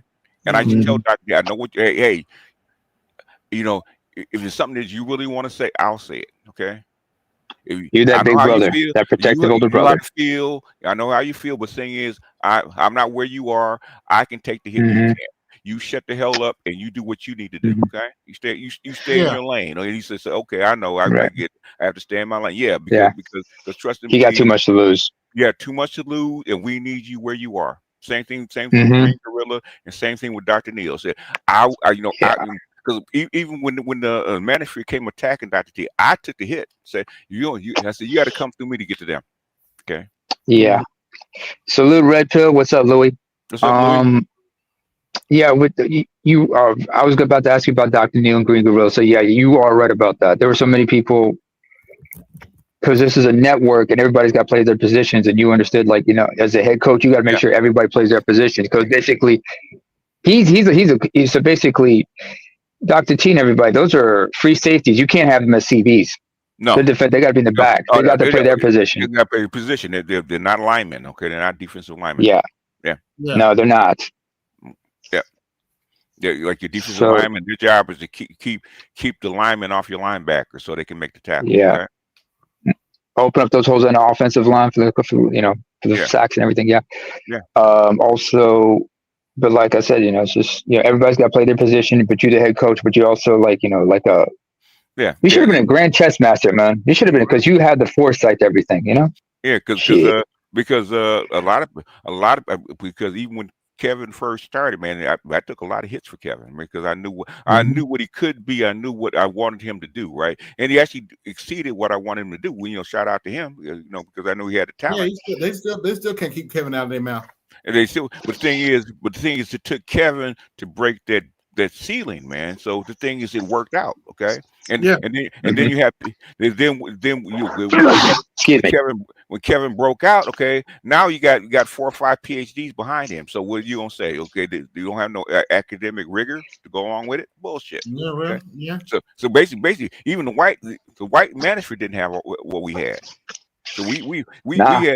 we had a full had a full gauntlet of people. Okay, so that's all we actually successful. So academics couldn't come at us, government couldn't come at us, and the white folks couldn't come at us. So they had to sit back and take it, which is what they did. Mm-hmm. We are the elite of the elite, basically. The thing is, you got to put a team together. Okay. And Absolutely, basically, if this cat is here to score, you're supposed to set screens. Okay, you're supposed to set screens and let that guy shoot his three. Okay. Basically, if this was the 18, you're Hannibal. Yeah. What's going on, Louis? What's up? What you smoking? Hey, what's up? Newport. You should be more, man, with the wise smoking Newports. Yeah. Shit. Yeah, go ahead.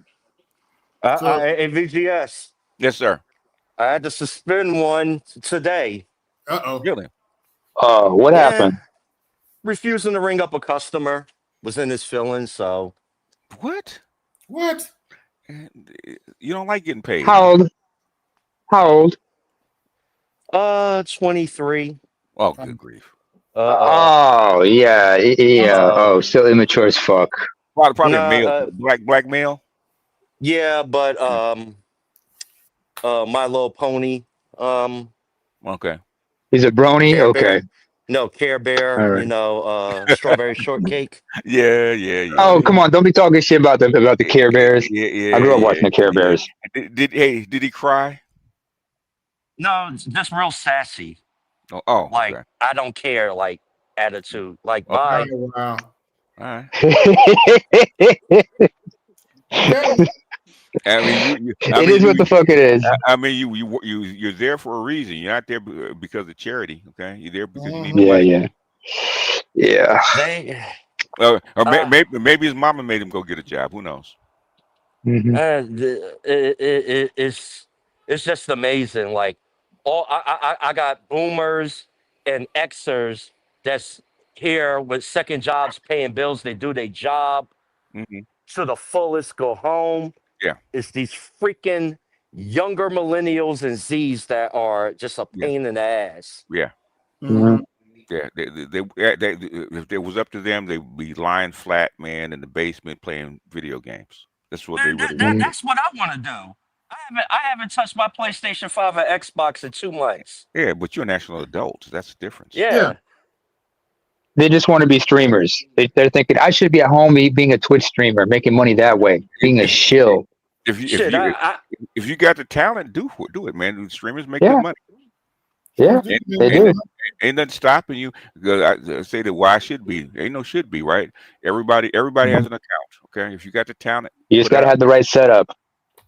Yeah, man. They have people on phones that make money, man. They don't know right setup. You got the talent, it'll show up. Shoot, Z is streaming right now, making money. Yeah, in his car. Yeah. What do you call it? Reckless streams. Reckless streams. Yeah. Reckless streams. Hey, he's got all that money is going to that Z. You know, that's his toy. Yes, sir. Go ahead. I'm going to send you something to your phone. Tell me what you think of it. Okay, it's not. Go ahead. Oh, hold on. Yes. Man, let me get up. Go find my phone. I'll be right back. In the meantime, this is a good topic, AB. Really on point and everything. But I understand it's like you know, just how much division you see, like how much people are disengaged in Discord, just muddying the waters, just taking shots at one another. It's about that heat. It's like in professional wrestling, you know, you want to generate heat, get attention and everything. If you can't get the people to feel a certain way about you, then you're not doing it right. Yep. But, you know, instead of bringing people together, people rather just cause division, you know, start wedges and shit.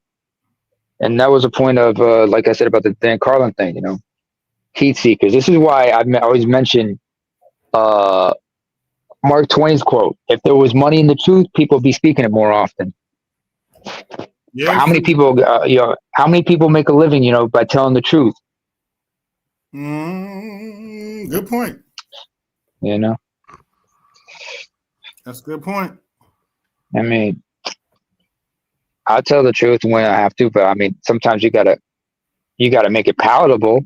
But then again, a lot of people here, for some people, the truth isn't just the truth. The truth is a tool. Just like you can use a lie or a half truth, whatever you need to do to get your point across. Yeah. Yeah. I mean, that's how come Destiny kept repeating the same phrase over and over again, right? Yeah. And unhinged. Oof. What do you? I was getting sensory overload from that. Well, the thing is that some of that is him being unhinged. Some of that is actually a tactic.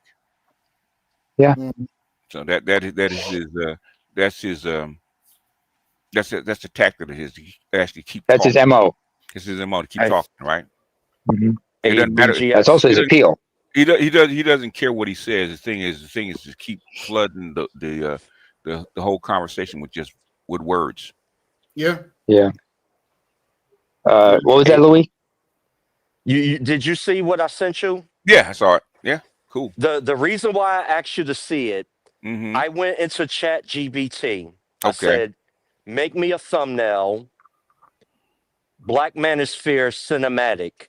Okay. And that's what it gave me. Okay, cool. No, it can't. Digital war on culture. All that. I didn't tell it to do that. Okay. It did it on its own. I just said Black Manosphere, and they put that up there. Take it easy, Evan. Yeah, because that's why the Black Manosphere is a hit. Is the figure's hidden. Mm-hmm. Oh, did you get my email on that dude talking about the manosphere? I think I sent it like yesterday. Yeah, I think I did. Yeah, I saw it. That's our part. It is what it is. Yeah, most of these people talking about the manosphere have no idea what it is because they never really studied it. All they've seen is like TikTok clips. That's what they're going by. Yeah. These renegades running around on TikTok. Yeah, and the thing that at the end of the thing is what I know because I've done this before. Okay, what they're saying, them saying stuff, all it does is actually spread the name of the manosphere by them doing it. And number two, at the end of the day, because we've done our study and we've done our research and we know actually what we're doing, what they're saying doesn't matter because guess what? Because even in this camp inside, like I said, the cost from it's coming from inside the house. Okay, and they tried to kill the Black Manosphere and the Manosphere inside the Manosphere. Guess what? Oh, since 2016, the Black Manosphere is dead. The Manosphere is dead, right? Okay, we're 2025, right? Guess what? It's still not dead. Like they said in Monty Python, not dead yet. I'm not dead. I think I got a better analogy. The Black Manosphere is like the Undertaker. He's rising back from the dead. Yeah. Anytime you hear that gong, What's going on, Charles? It's because the Black Manosphere never died. It's not dead. People try to announce that it's dying. It's not. Every time they say it's dead, it grows. That's what she said. That's what she said. And that's what a gynecologist said. Yeah. Hey, and her dentist. Before you go, don't forget the proctologist. Yeah, before you go, I got 29 watching. Yeah, I said it. Like, share, subscribe, hit the Cash App, support the show, hit the Super Chat, support the show. EGS tag and the Sergeant tax is in effect. Yeah. AB, I'm gonna have to be like IRS, with that briefcase. Don't forget to pay your taxes. If you have a certain size, basically, what you're not gonna get that much rear end. Okay, they're gonna look at you and say, nope. I was told not doing it. I was told by Shorty from North Carolina. Yeah. As a matter of fact, I got to say this early.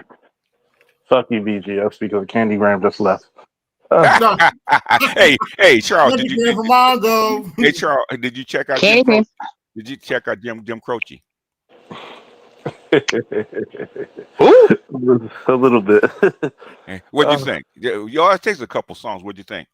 I'm impressed. That's some of the most vigorous Caucasian shit ever. Well, you lived the life of a nigga, didn't you? He did. He said Leroy Brown was actually named after a black dude from Chicago that went AWOL when he was in the army. Oh yeah. Yeah. Sound about right. And it's funny, right? Mm-hmm. You know.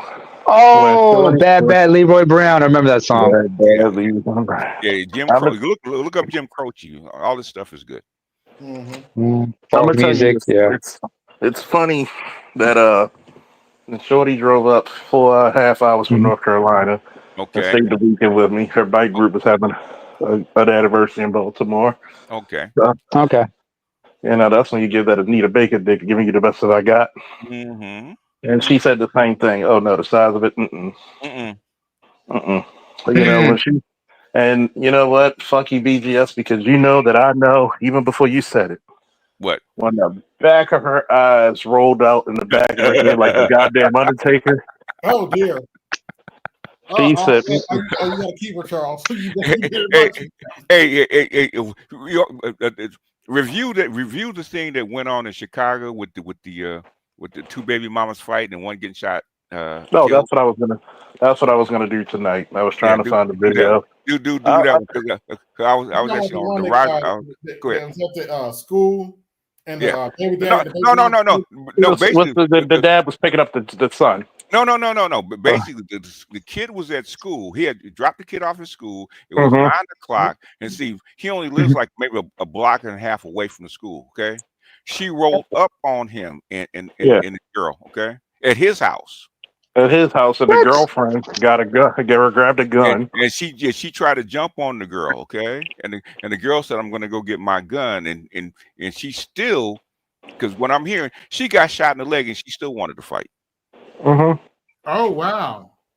I mean, did you see the one where the guy was trying to pick up his son, and the baby mama's girlfriend went into the house to get a gun? Oh, I remember that. Yeah, I remember. And dude lit her the fuck up. The funny thing is, well, when I was on the Roger Report, right, I heard all this stuff, and they talk about the two baby mamas, and she could not let the dude go. I would say, baby, is the dick that good? Yeah. When you ask these questions to these females, it usually is. It usually is. And a guy's it's about control. It don't have to be. Bullshit. Okay. Bullshit. Like I'm gonna tell you two things. Yeah. To all you niggas listening, to all you females listening, what do I always tell you? A lot of you never had a motherfucker lust after you. That's some powerful shit that could get you killed or get you a lot of money. And this is the fact of the matter. A lot of people don't understand. A female, when you hit certain spots, bing bang boom, the G spot, and you go down her cervix. Oh, especially if you hit spots, she never she never got hit in a while, or B, never in her life. You know what Shorty told me? She's like, I'm gonna go get my social security card, my birth certificate, and I might have to stay in Baltimore for 2 weeks. God damn it. But trying to run off all the other women that are around you. She said that already. She like I would just look at other women. She's like, I'm sorry. Like I heard you in the Apple store talking to a female, and I'm frowning. I'm like, that's not. She's possessive like that. I mean, that's female. Ain't no black woman gonna fight over mediocre penis. Okay, it's not gonna happen. No. If you can tell you got good dick. If she fills up your tank. Oh yeah. If she fills up your tank and give you, I remember my ex surprised me. She was like, "Come, follow me to the gas station in case I break down." All right, so she fills up her tank. Tell me to come up, pull my vehicle, fills up my tank, give me $200 cash, and said, "I love you." Went on to work. I was like, Sir, hey, Charles. The only funnier thing that her eyes roll up the back head is when they start crying. Both happen. When they start crying. Now that's funny. And she said, "I got to take a nap." 15-minute nap turned into 2 hours. Did she snore?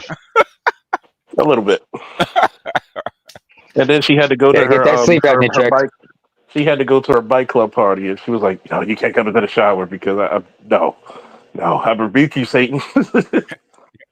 I was telling a friend in Kenya, right? I telling her, I said, because of her birthday, right? I said, a joint, some drink, and some good dick. You sleeping the whole weekend. Mm-hmm. Yeah. She said, "I never had rest like that." Mm-hmm. You know, for all you lesbians, I got a new drug that came out.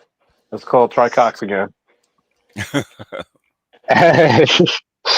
The only thing I hate if she's your main girl, okay, you can't fuck her that much, is because she won't do shit, man. She'll sleep. She will not do shit. She won't do shit. She ain't good for shit. I mean, She God, ain't good for nothing, man. So you gotta cut it down from every day to like 2 or 3 times a week, because she won't do shit if you do that. you gotta limit your dick. You gotta limit your dick. No. Anyway, Yeah, real quick, go ahead. going to the point of the show. Left me to look in the mirror first. Let's hear from, believe it or not, Roly Poly. Is this Roland Martin? And he says something. He lets the cat out of the bag this time. And I'm going to show it to you, and then I'm going to come back and tell you what his critical mistake was. The problem is, folk want to say, you a shield for the Democratic Party. Yes, you are. Yeah. No. Yeah. I know how to use my brain. Yeah. So this is very simple for me. Here are my 5 issues. I got 5 issues in the middle. This candidate in this party, this candidate in this party, where do they stand on these 5? Now, if the Democratic candidate is 4 out of 5, this person is 1 out of 5. And then if I look at this person's whole party, and then if they are 0 for 5 on my stuff, then is this really a hard decision for me? Now, the problem is, this is the problem for the Democrat. Do you actually get my stuff done? Nope. Okay. Now, that's Bishop the Bullwinkle? That's now the means, anvil okay, dropping on Wile E. Coyote. You don't That's get the my anvil stuff right there. done. Like I was gonna say real quick, that's the anvil dropping on Wile E. Coyote. See, if I go to a Republican, and like I told people, once again, can't call him a Padawan, the Jedi Knight trying to come to the Grandmaster, and says, "Well, how is Charlie Kirk being racist?" I said, "Well, Charlie Kirk never said if I have a white pilot, I should feel nervous. But why did you have to point out black?" If anything, what we learned through history. Well, I'll take a good friend of the Manosphere, member of the Manosphere himself. If Dr. Dunbar makes a fucking drug because he was a PhD and doctorate in pharmacology, right? Mm-hmm. I know that motherfucker gave me a Zensu bean. How scrutinized do you think he had to be to get to where he is? If you want a police officer, you got to take a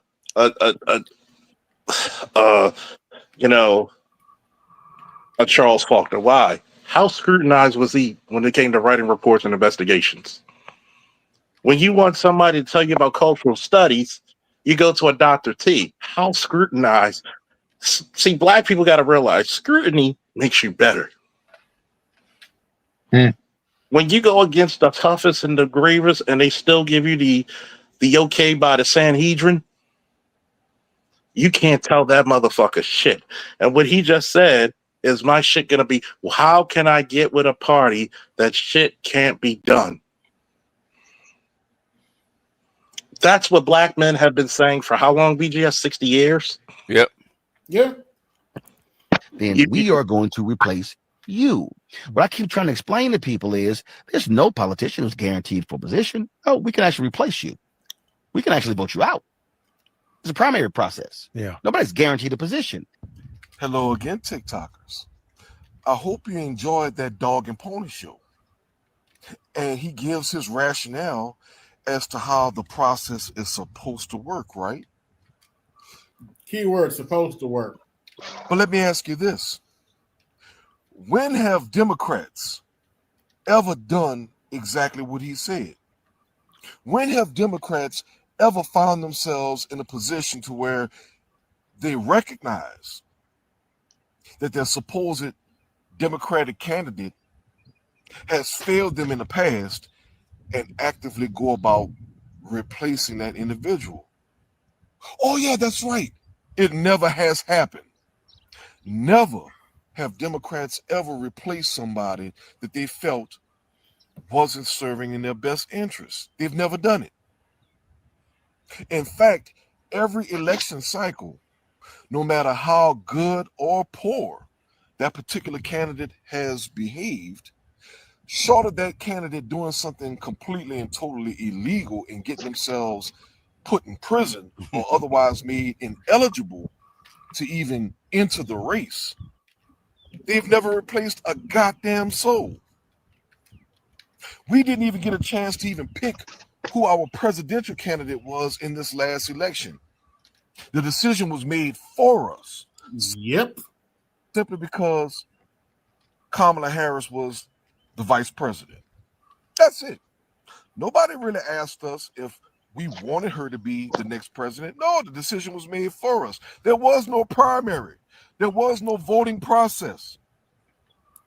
As the title of the stream states, the left needs to look in the mirror sooner or later. But I digress.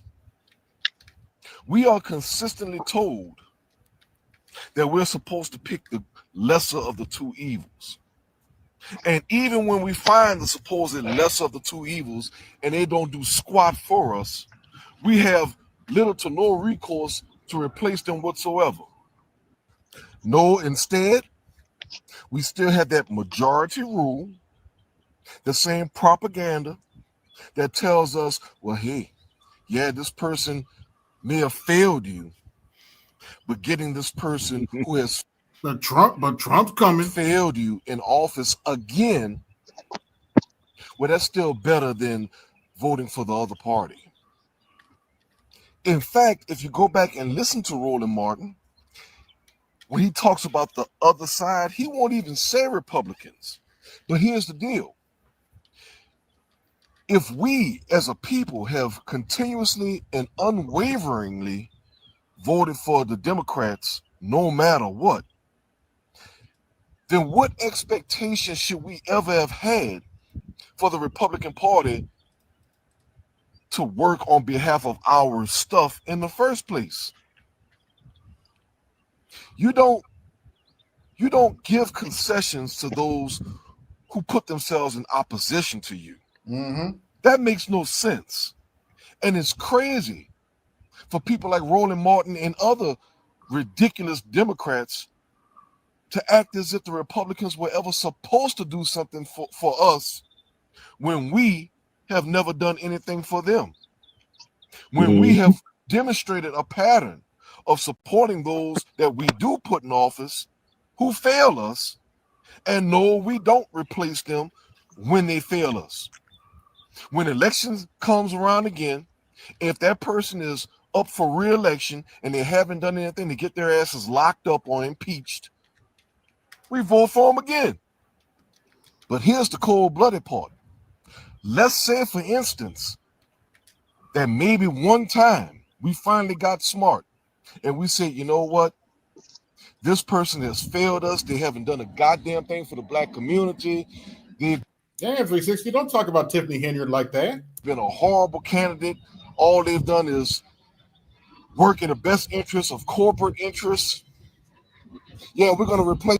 She didn't even do that. She was spending the money herself. Them.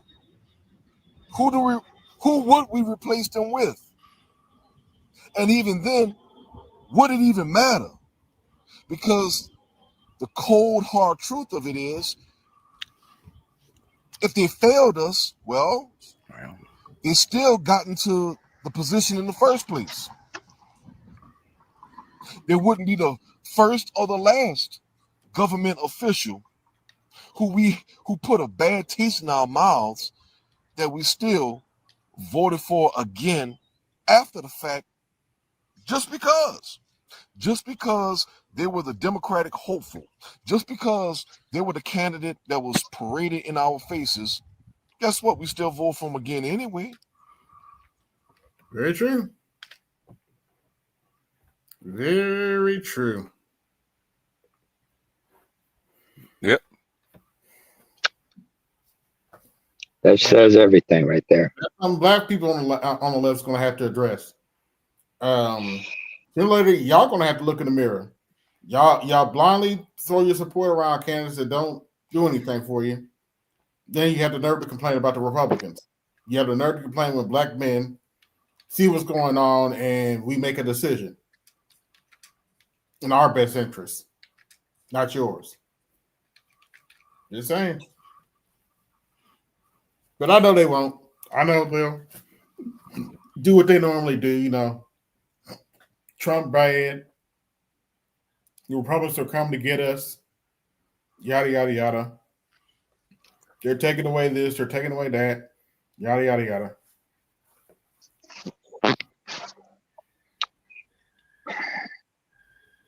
I mean, that's that.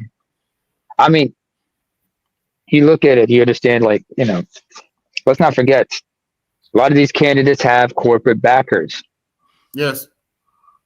That's also the problem. Also, the campaign trails and campaign competition. Everyone is your candidates are not beholden to. Yeah, they're all bought out. They're not beholden to the constituencies. They're beholden to their campaign contributors. Yes, they all, as BGS said, they all bought out. Yeah, Pocahontas didn't even contest about the $855,000 she was getting from the pharmaceuticals, did she? Nope. Oh. No, she did not. Wait, who? Elizabeth Warren. Warren. When okay. RFK Jr. talked about her getting $855,000 in contributions from a pharmaceutical. Ooh. Ooh. Ooh. And she didn't. She skipped right over that, like, you know. Oh yeah. She skipped over that real quick too. She's like, yeah. See, next. She's like, next. Next question. She ran for president in 2020. She rubbed me the wrong way, so you know. She was disingenuous. That's the problem. Mm-hmm. Well, how was she supposed to rub you, man? Let's not go there. Oh, but that definitely ain't my type. Anyway.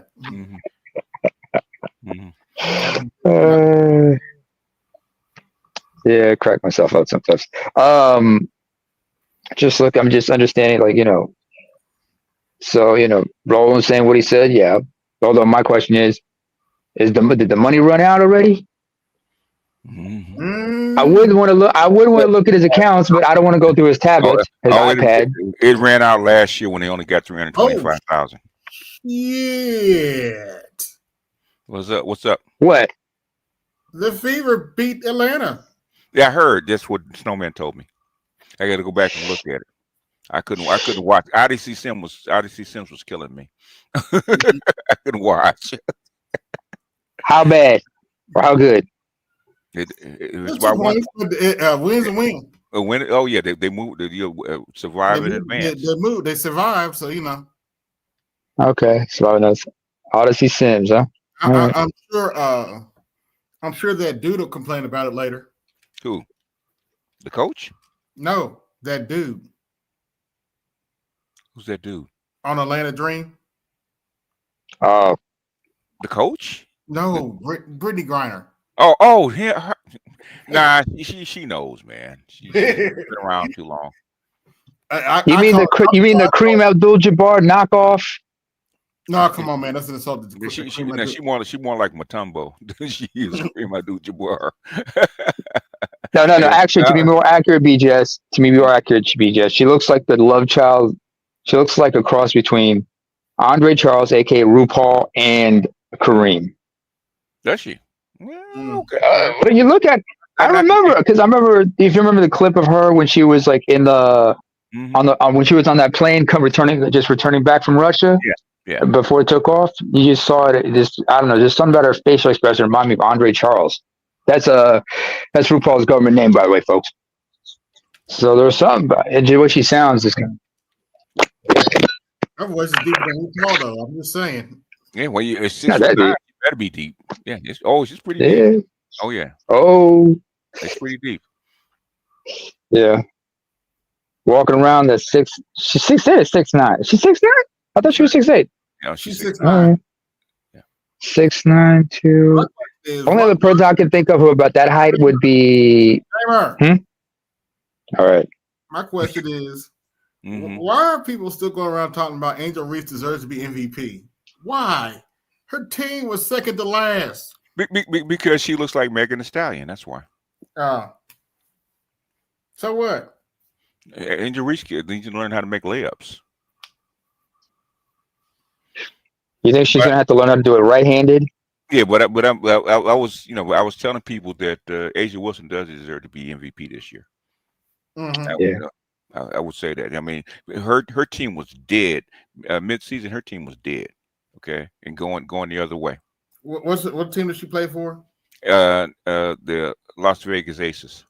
Oh, okay. Yeah. And she and basically they had just got blown out by like 50 points.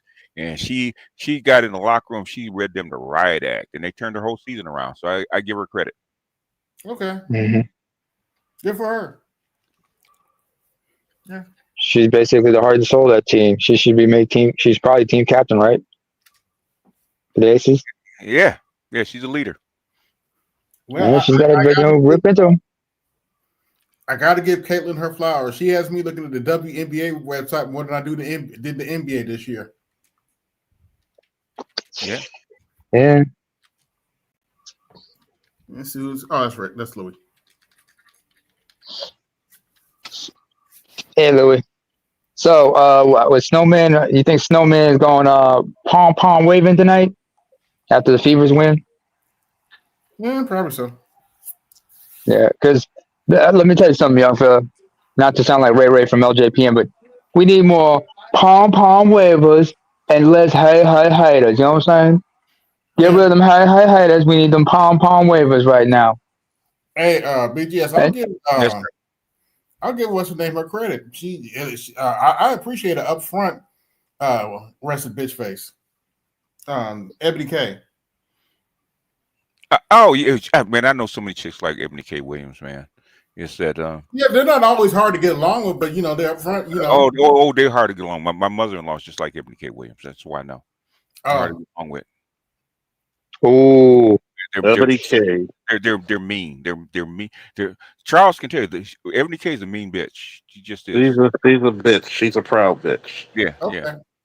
You can tell by her cadence. She's mean. Okay, she's just educated. Very contemptuous. She's a curmudgeon. Yeah, she is. She thinks she's better than people. When she actually finds people better than her, yeah, she doesn't stay long because she wants to be the queen bitch. You want to be the top dog, huh? And what happens is I've dated women like that before. My condolences. And it's not even condolences. It's like,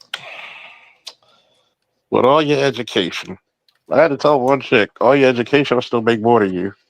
Oh. Yeah. And that just shocked her. I said, and here's the bad part. I bet you didn't even do most of your papers. What you mean? Because from your vernacular, you don't look like you look like you would make GPT confused. Oh, damn. And frustrated. I mean, that's why May tickles me. May has what three masters. Really? She tickles me. In what? She got one in education. She got one in computer science. She got another one in something else. I can't remember exactly the last Barbary. one. But she got three of them. I actually popped in that stream she had yesterday for a little bit. Oh, I did too. It was hilarious because everything I was saying was 100%.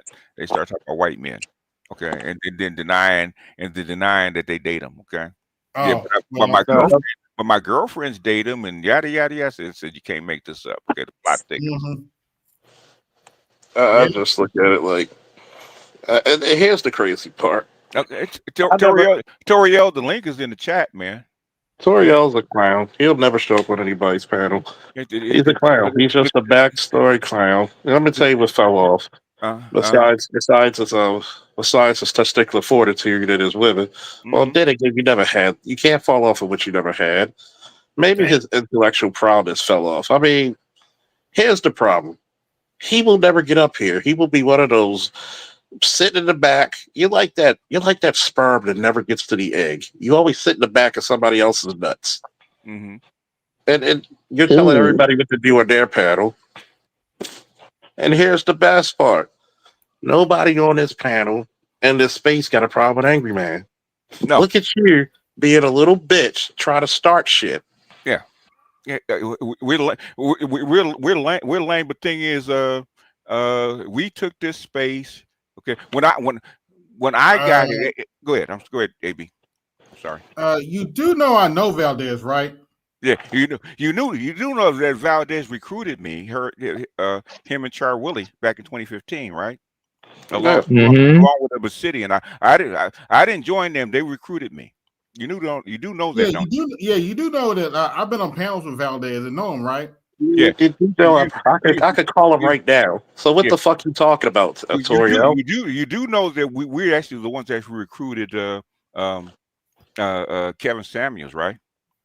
You do know a lot of the movements that we made in this space is because of this space. Yeah. And everybody gives Valdez, O'Shea, Obsidian, BGS, and others their credit. I mean, what I'm saying is, okay, I am never mentioned in the founding fathers, okay, ever, okay, and I really don't care, okay, I really don't care. Elevate our conversation. Elevate your conversation, okay, Corey. Ask Valdez and ask O'Shea why they had to leave the Black Manosphere to actually get their numbers up, okay? Because they wouldn't get no numbers before they left. Why that happened? And why am I still here? I could be making money just like they do. And I want to highlight that. Elevate your conversation. Okay, Toria. We just finished talking about politics, sir. We want to talk about females. We just finished talking about politics. We can talk about anything we please. See, sometimes when I talk about females, there's men out there who do not understand the nature of women, which I just had a woman the last show I've done on the phone agreeing with everything I said about not only the Charlie Kirk situation, but also education. But also, we had a former Army captain, Sandog, who verified things that I talked about when it came to education. So maybe this conversation is so above your level that you're swimming in obsolescence, kid. Hey, Charles, I got a WhatsApp, and they said, and Sandog said, yeah, I tried to offer Charles a few jobs, but yes, I know, but you had money waiting for him. Trust me. Trust me. When my son walks across the stage, and this is what I told him: when my son walks across the stage, all bets are on. All bets are on, and you do have the skills to actually make that money, because basically my mentor Craig Hewlett, that was his thing. He had a lot of people like you around him, right? Okay, and these people actually work for like Blackwater now Academy. Yeah, so basically these people actually work for these folks. These actually I've actually been recruited. Hold on, gentlemen. Go ahead. Toria, let me ask you a question. What would Valdez do if you came over to his stream talking about saying crap about females every day? What would Valdez do to you? What? I mean, I haven't watched Valdez in a while. What does he talk about, really? He talks about various subjects. Combination of politics and females. What would Valdez do to you if you came over there talking shit to him like you do? And sometimes he talks about black men. Sometimes he talks about black females. Or kicked out. Yeah. And see, here's the thing about it, right? I can't stand. Go ahead, sir. Oh, sorry to interrupt, but tell him the high remarks that you received from your peers when you did that stream on Pete Hegseth. Oh yeah, you do know I have friends who are still command sergeant major, still in the military, right? And officers. They literally said, "Shout out to you and Louis." When they saw his red pill sleeper cell, they said, "Dude." He said, I showed this to some of my coworkers, and they said, "Are they teaching at the War Academy?" Will we literally, and shout out to BGS for saying, tell me what you think about this guy. Yeah, I did, because you guys are experts. That's what I said. Tell me what you think. And not only did we give you Pete Hegseth, we gave you a bonus with Tulsi Gabbard. When people say they were not qualified, we went to the rock to the chisel to show you these are probably some of the most and guess what? Out of all these millennials, including the Vice President JD Vance, these are some of the most qualified motherfuckers you had in a while. Yes. In any cabinet, these are some of the most qualified motherfuckers in a while. And remember, there's not one of them above the age of 45. Yep.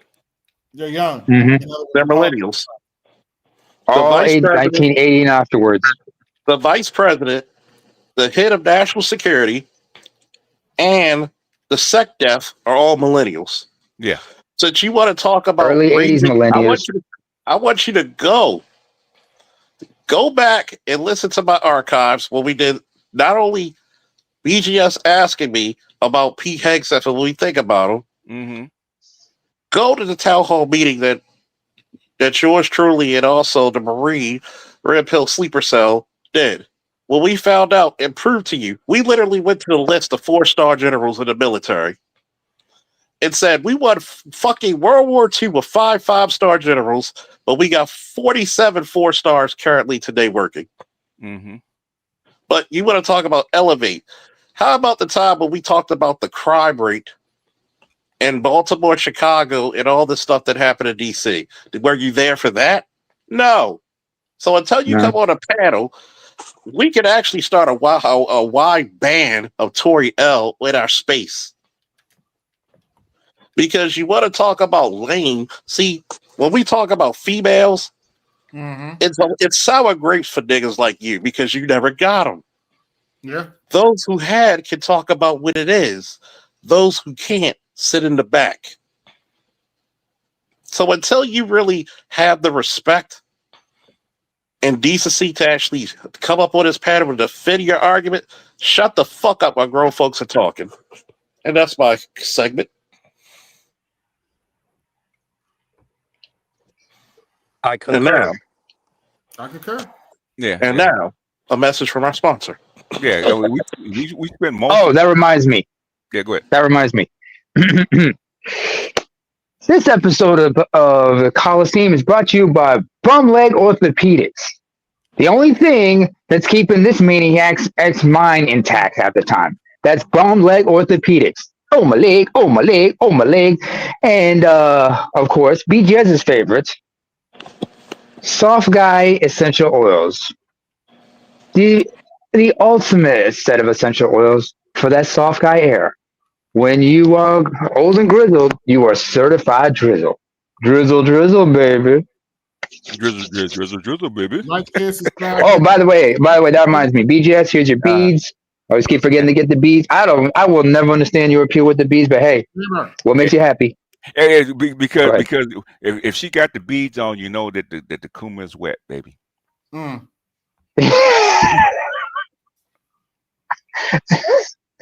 Okay, and I have learned that you get a Kenyan girl to joint, okay, it's on and popping. Keda. So, God damn it, BGS, now you got me talking in my mother tongue. I'll explain what I just said. I just said, she's gone. Old man, she's gone. It's so funny, right? When one day I'm going to do a live stream about talking about everyday carry. Everybody knows what everyday carry means, right? Yeah. No. What type of weapon I carry? What type of knife? What type of tools? What type of things? I think right. And you know, why let all the in the words of my fellow Baltimorean, the first black man to own $1 billion company, Reginald F. Lewis from Baltimore.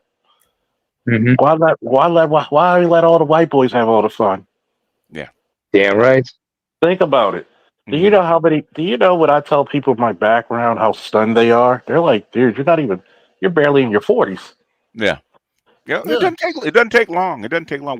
Then basically, the profession that you have to be young to be in that profession. Okay. You have to start young. You got to start young. I mean, you ain't gonna see no 60-year-olds, man. You know, them got it and skills, running. yeah, didn't them skills when they're in the old. You got to be young. And let me ask you this for BGS and panel. If I was a poser or faker, would I have been called out by now? He would have, yeah. Oh yeah, you would have been called out. Long time ago. I mean, you put. I mean, we saw you in freaking uniform, so I don't know how you could be a faker. Yeah, and even got you live on a beat. So we seen you live on the beat, man, with your badge on. So yeah, I wish I was there. I was there when shout out to you, man, for being that open. So and think about it. I ain't gonna lie. Go ahead, AB. Hold on. I ain't gonna lie, Charles. I wish I was there when you caught that threesome. He turned that one off. Okay, he turned that one off. I had to turn the camera so quick. I was like, he said, oh shit. I said, what's wrong, man? He said, I'll tell you later. Click. Oh man. I remember that was funny as hell, man. Because he was rolling and just driving and showing us all the big houses and shit like that. He said, "Oh shit!" I said, "What's wrong, man?" Click. How about the time he was on the beat and he was just puffing a cigar like Suge Knight? Yeah. Oh yeah, that's every Friday night or Saturday night. Yeah, that was. Or the time he was in the car, he couldn't find his keys. Yeah, that was funny. Like I was like, I hate those in between the seat areas. You think it's on the ground, but gravity defies you like everything else in life. And it was. How about the time? I can tell you what happened. I can tell you what happened too. We had a drinking game with some female coworkers. Right. It was her sister's birthday, and this is funny because I always get this remark from females in the department or in the military. You look a lot different out of uniform, and it's like you notice the stare. Like, hey, what's going on? Something on my nose or something? Like, do I need to blow my nose or something on my face? No, you just look so different. Like, I didn't know you were built this way. Oh boy. And it's like, and guess who inherited that shit? My son. Well, the apple don't fall far, right? Who was he raised by? I know, right? And he had a bird's eye view of Eric Hormonger's escapade. Even at his young age, he was violent for his years. Another one, Dad. He actually said something similar to that one time. He actually told one of the girls I was dating, "Hey, my daddy had a lot of girlfriends." I was like, she already knew. Okay, didn't have to tell her. She smiled. She was like, "I know, baby." Yeah, no, baby, and that's why I'm here. I know, baby. That's why I'm here. I stood in this long line, this long queue to get to this, so I'm here. That's the running gag is for me and my friends. You don't like the men's warehouse. You don't like the way this dick feels. I guarantee it. I guarantee it. Yo, is the boy over 6 feet now? He's 6'2". Did he cross over 6 feet? He's 6'2". He's 6'2". God damn. He's bigger than Justice now. My son 13, he's 6 feet. And shout out to Red Pill son because boy, he got taste of living. Oh Lord, that's I got him in a hyperbolic chamber. Oh yeah. All right. Wait, Louis, how tall are you? One time. I'm 5'11". You're 5'11". Charles is 5'10", 5'11", and you guys got 6 foot kids. Damn.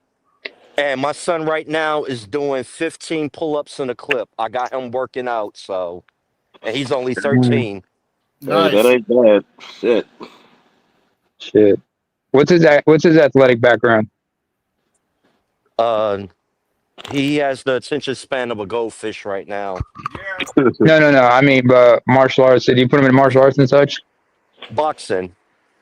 He's boxing. All right, cool. Hey, you got to give him some grappling too. I want to get him into jiu-jitsu. Get him into jiu-jitsu's good. Jiu-jitsu's good. Jiu-jitsu, judo. I'm gonna give you a clue. Oh yeah, by the way, for all you people who say we need to elevate our conversations, because I've actually done wrestling seminars for jiu-jitsu players and judo players for their throws. Jiu-jitsu judokas. And guess what? After my seminar, a buddy of mine, we went back to Lake Clifton in high school together. He said they went to the tournament. Every division they went under, the lowest they scored was bronze.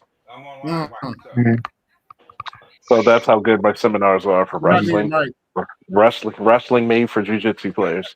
And I would say go and get him into wrestling first because it'll make him an attacker, and then get him into jiu-jitsu because that way he knows how to use his fast twitch muscles. You put wrestlers into jiu-jitsu, the jiu-jitsu players don't know how to handle them. But you put a jiu-jitsu player into wrestling, he's gonna have a learning curve of being explosive. That's just my thought, not a sermon. Just a thought. No, Me I'm gonna take that into high personally, consideration. Because jiu-jitsu yeah, is more about balance and speed and technique and how to fight off your back. okay, whereas wrestling is more about strength. It's about being explosive as fuck. Oh, That's why you got guys like Explosive technique. that's why you got guys like you have how do you become explosive? Okay, explosive is strength. Why do you think why do you think sprinters have to do squats? to make them explosive. Make them explosive. Strength. Okay? Yeah. Strength training. You Strengthen have to those be muscles, those calf, those quads and everything. Yeah. No, the And explosive comes from strength. Yeah. It comes from that. It comes from that kinetic chain. Yeah. And when you think about it, also for wrestlers, it's a very anaerobic sport. So if he goes to jiu-jitsu from wrestling, for those of you, once again, since we elevated our conversation, anaerobic means how long can you go without breathing? How long can you go? Because you're not consciously breathing when you're wrestling. It's basically, think of a sprint with your whole body. So you can literally, how long, like if you're running underwater, like if you picked up boulders, which is an exercise, and ran underwater, you can't breathe, can you? But when you get used to it, you can go longer. That's basically wrestling. So it's anaerobic, where aerobic means you're going longer distance. You're going, because jiu-jitsu fights can go hours, like Haleo versus Kimura. So if you're taking a guy who's explosive on the ground, like meaning he could pick up the pace and he could be explosive for a whole 2 minutes, which most people die out in 20 seconds. He's going to dominate. Like my friend, she was like her 10-year-old son's being bullied in North Carolina because he's a little bigger than the kid. I said, put his ass in boxing and wrestling, and nobody will fuck with him ever again. And he said, 6 months. That's all it takes. he said, I told him, I said, let him hang around my son and my godsons for 2 weeks. Nobody will fuck with him again. Yeah, especially if they like him. If most, he does, 90% of people are untrained. Mm-hmm. Yeah. And the 10% that are won't mess with you. Because most trained people, when people think that the boxing, wrestling, which are martial arts, people get the bad conception that if you make a kid train in fighting arts, that'll make him violent. No, it actually will make him more docile. It'll make him more peaceful because he has a more trust disciplined. skill. Not docile, more disciplined, more controlled. Oh, you'll be docile because you're too damn tired from training. Well, it makes you docile. It makes is because you don't have anything to prove. Okay. Oh. Definitely make you docile. Oh, remember, we're elevating our conversation about manhood studies. Yeah. Most people want to fight is because they're trying to prove something. Okay. Right. Exactly. People that are trained don't. If they want to prove something, it's in the ring. It's not out on the street. Just like go ahead. If anything, when I was wrestling and boxing and did the MMA shit, give me the guys on paper better than me. Yes. Give me somebody on the mat better than me, on the ring better than me. I'm gonna learn. First time I took up boxing, Yoel Romero. I had a bloody nose, split lip, and a black eye. Yeah. I They mean, were testing. Came back for more. How do you get a kid, a boy to channel his aggression? You put him in sports. And you push him. And you push him, yeah. I mean, the thing is that you have a way to actually get that aggression out instead of a day-to-day thing where it builds up. Okay. Yeah, and I told him, and I tell people this. I've coached wrestling for over 20 years. Damn, time flies, doesn't it? And I'll have, and guess what? Every teacher, every parent, such and such is anger issues. I said, oh, really? Give me 1 week. And the kid was getting frustrated. He wanted to fight. I said, okay, ding, ding, fight me. So he's swinging for the fences. Next thing you know, I throw him and I land every bit of 275 on him. Boom! I said, "Oh no!" And he's like, "Oh, oh!" I said, "Oh no!" The fights begin. Pick him back up, grab him in a Muay Thai clinch, knee him in his stomach, where I landed, by the way. And then I Was throw it him the liver again. shot or left side? Left side, right side? No, it was directly in the middle. He's just Oh, trying okay, to, right in this. Oh, just below the sternum. Ooh, yeah. he's trying to prove a point without damaging him. Yeah, and I Oh, okay. gave the knee right there, ooh, where I landed the first time, and threw him again and landed there. And then I put him in, a lock. I said, "Let me tell you this, kid. I'm gonna tell you this one lesson. Imagine if somebody has you in a headlock while you're on your back, and you got their arm twisted and locked with your legs. And you're like, I'm gonna tell you this. And I'm talking to him while I'm telling the class. I said, remember this one story that Mr. Brown told me? There's always somebody bigger, stronger. And let's say you are the bigger, stronger. There's always somebody a lot more ruthless and nasty than you. If I wanted this, I would have broken your bones a long time ago. I'm doing this to save your life. Now, do you still want to fight? He's like, no, sir. Okay. Run it, do your runs. Yeah, sit your ass down. And that's what the parents said. He's so nice. He takes out the trash. I know. Yeah. Told you, give me a week. The thing is aggression is channeled now. Yeah. It works the same thing with females, right? The girls actually fight less when they're in sports. Yeah. Think about it. They instilled discipline. They learned about actions, consequences, also time and a place for everything. Well, the thing is, the feelings are there. Things they get channeled in a different direction, more positive. Yeah. Sports is for.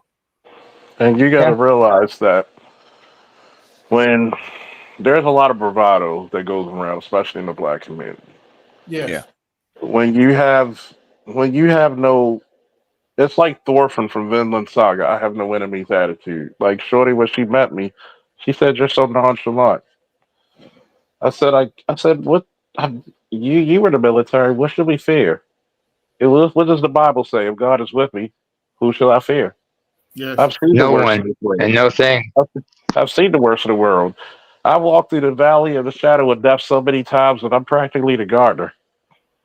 I mean, what should I be worried about? Even my son, when he's like looking at me, he's like, it's dangerous. I said, life's dangerous, kid. It's up to you to make it safe. And it's like people talk about wisdom. I said, wisdom is just living life and learning from it. You ain't got to be the smartest motherfucker. You just got to be smarter than the idiots who keep doing the same mistakes. Yeah. Is the conversation elevated yet, motherfucker? Go ahead, folks. What's the definition? Here's okay. What's the definition? Repeat doing the same thing twice, hoping for a different outcome each time. Yep. Here's something I do, Charles, because remember I told you, like, my background. I picked up Muay Thai when I was younger, and just like when I was like in basic training in the military, I purposely did everything left-handed as well as right-handed. You know what I'm saying? Because I needed to have that extra, because I just wanted to know how. It taught me how to adapt. So learning Southpaw gave me a different perspective of everything, just like fighting Orthodox. I mean, how many people can do certain things left-handed, by the way, as well as right-handed? Ambidextrous, I used to. Sometimes I can wrestle that way. I'm cross dominant, but I don't know. For example, what's wrong? I don't know what the hell is wrong with me, because my father was a musician. He played the guitar. He played the keyboard. He tried to teach me how to play the guitar, but for some reason I couldn't. It didn't make sense for me when I played it, right-handed. But when I flipped it over, when Hendrix, he was like, "Oh, this makes sense." Well, you got to think about it. I had a partner of mine. He was a 20-year vet back. He was a 22-year vet back then. And I thought it was the funniest shit. He writes with his right hand and shoots with his left. Oh, you remember Ricky Henderson? He's left-handed. He throws left, but he bats right. But you got so many righties who bat left as well. It's a cross-dominant thing. It's what you do. You see it in shooting sometimes. Like I've actually, let's Believe it say or when not, I go ahead. believe it or not, I'm actually left-handed. Oh, that's cool. That's But cool. he masturbates right. Nah, shut up. I'm fucking with you, man. Yeah, It's kind of funny. left hand too. It's kind of funny because like people don't notice in Colorado, I had a really bad injury to my right hand. That's why my shots were going off, and I had to. I actually cut the webbing of my hand. So imagine trying to hold something because Glock. Thank God for Glock. Makes certain guns with the back tail longer to protect the hand. Unfortunately, because I was using one of their guns, it wasn't specially made for my hand. So, or it wasn't customized for it. So I was getting cut. So I had to literally put like tape over it because we didn't have any fucking band-aids. And I put tape around it. And I took my left hand, and it was a scene where you shot the left-handed part in this little circle. It's like, imagine making a circle around with your index finger, your thumb. That's how wide it is. You're about 10 feet away. I literally shot around the paper so fine that it actually fell out on the line. And the instructor was like, "What the fuck?"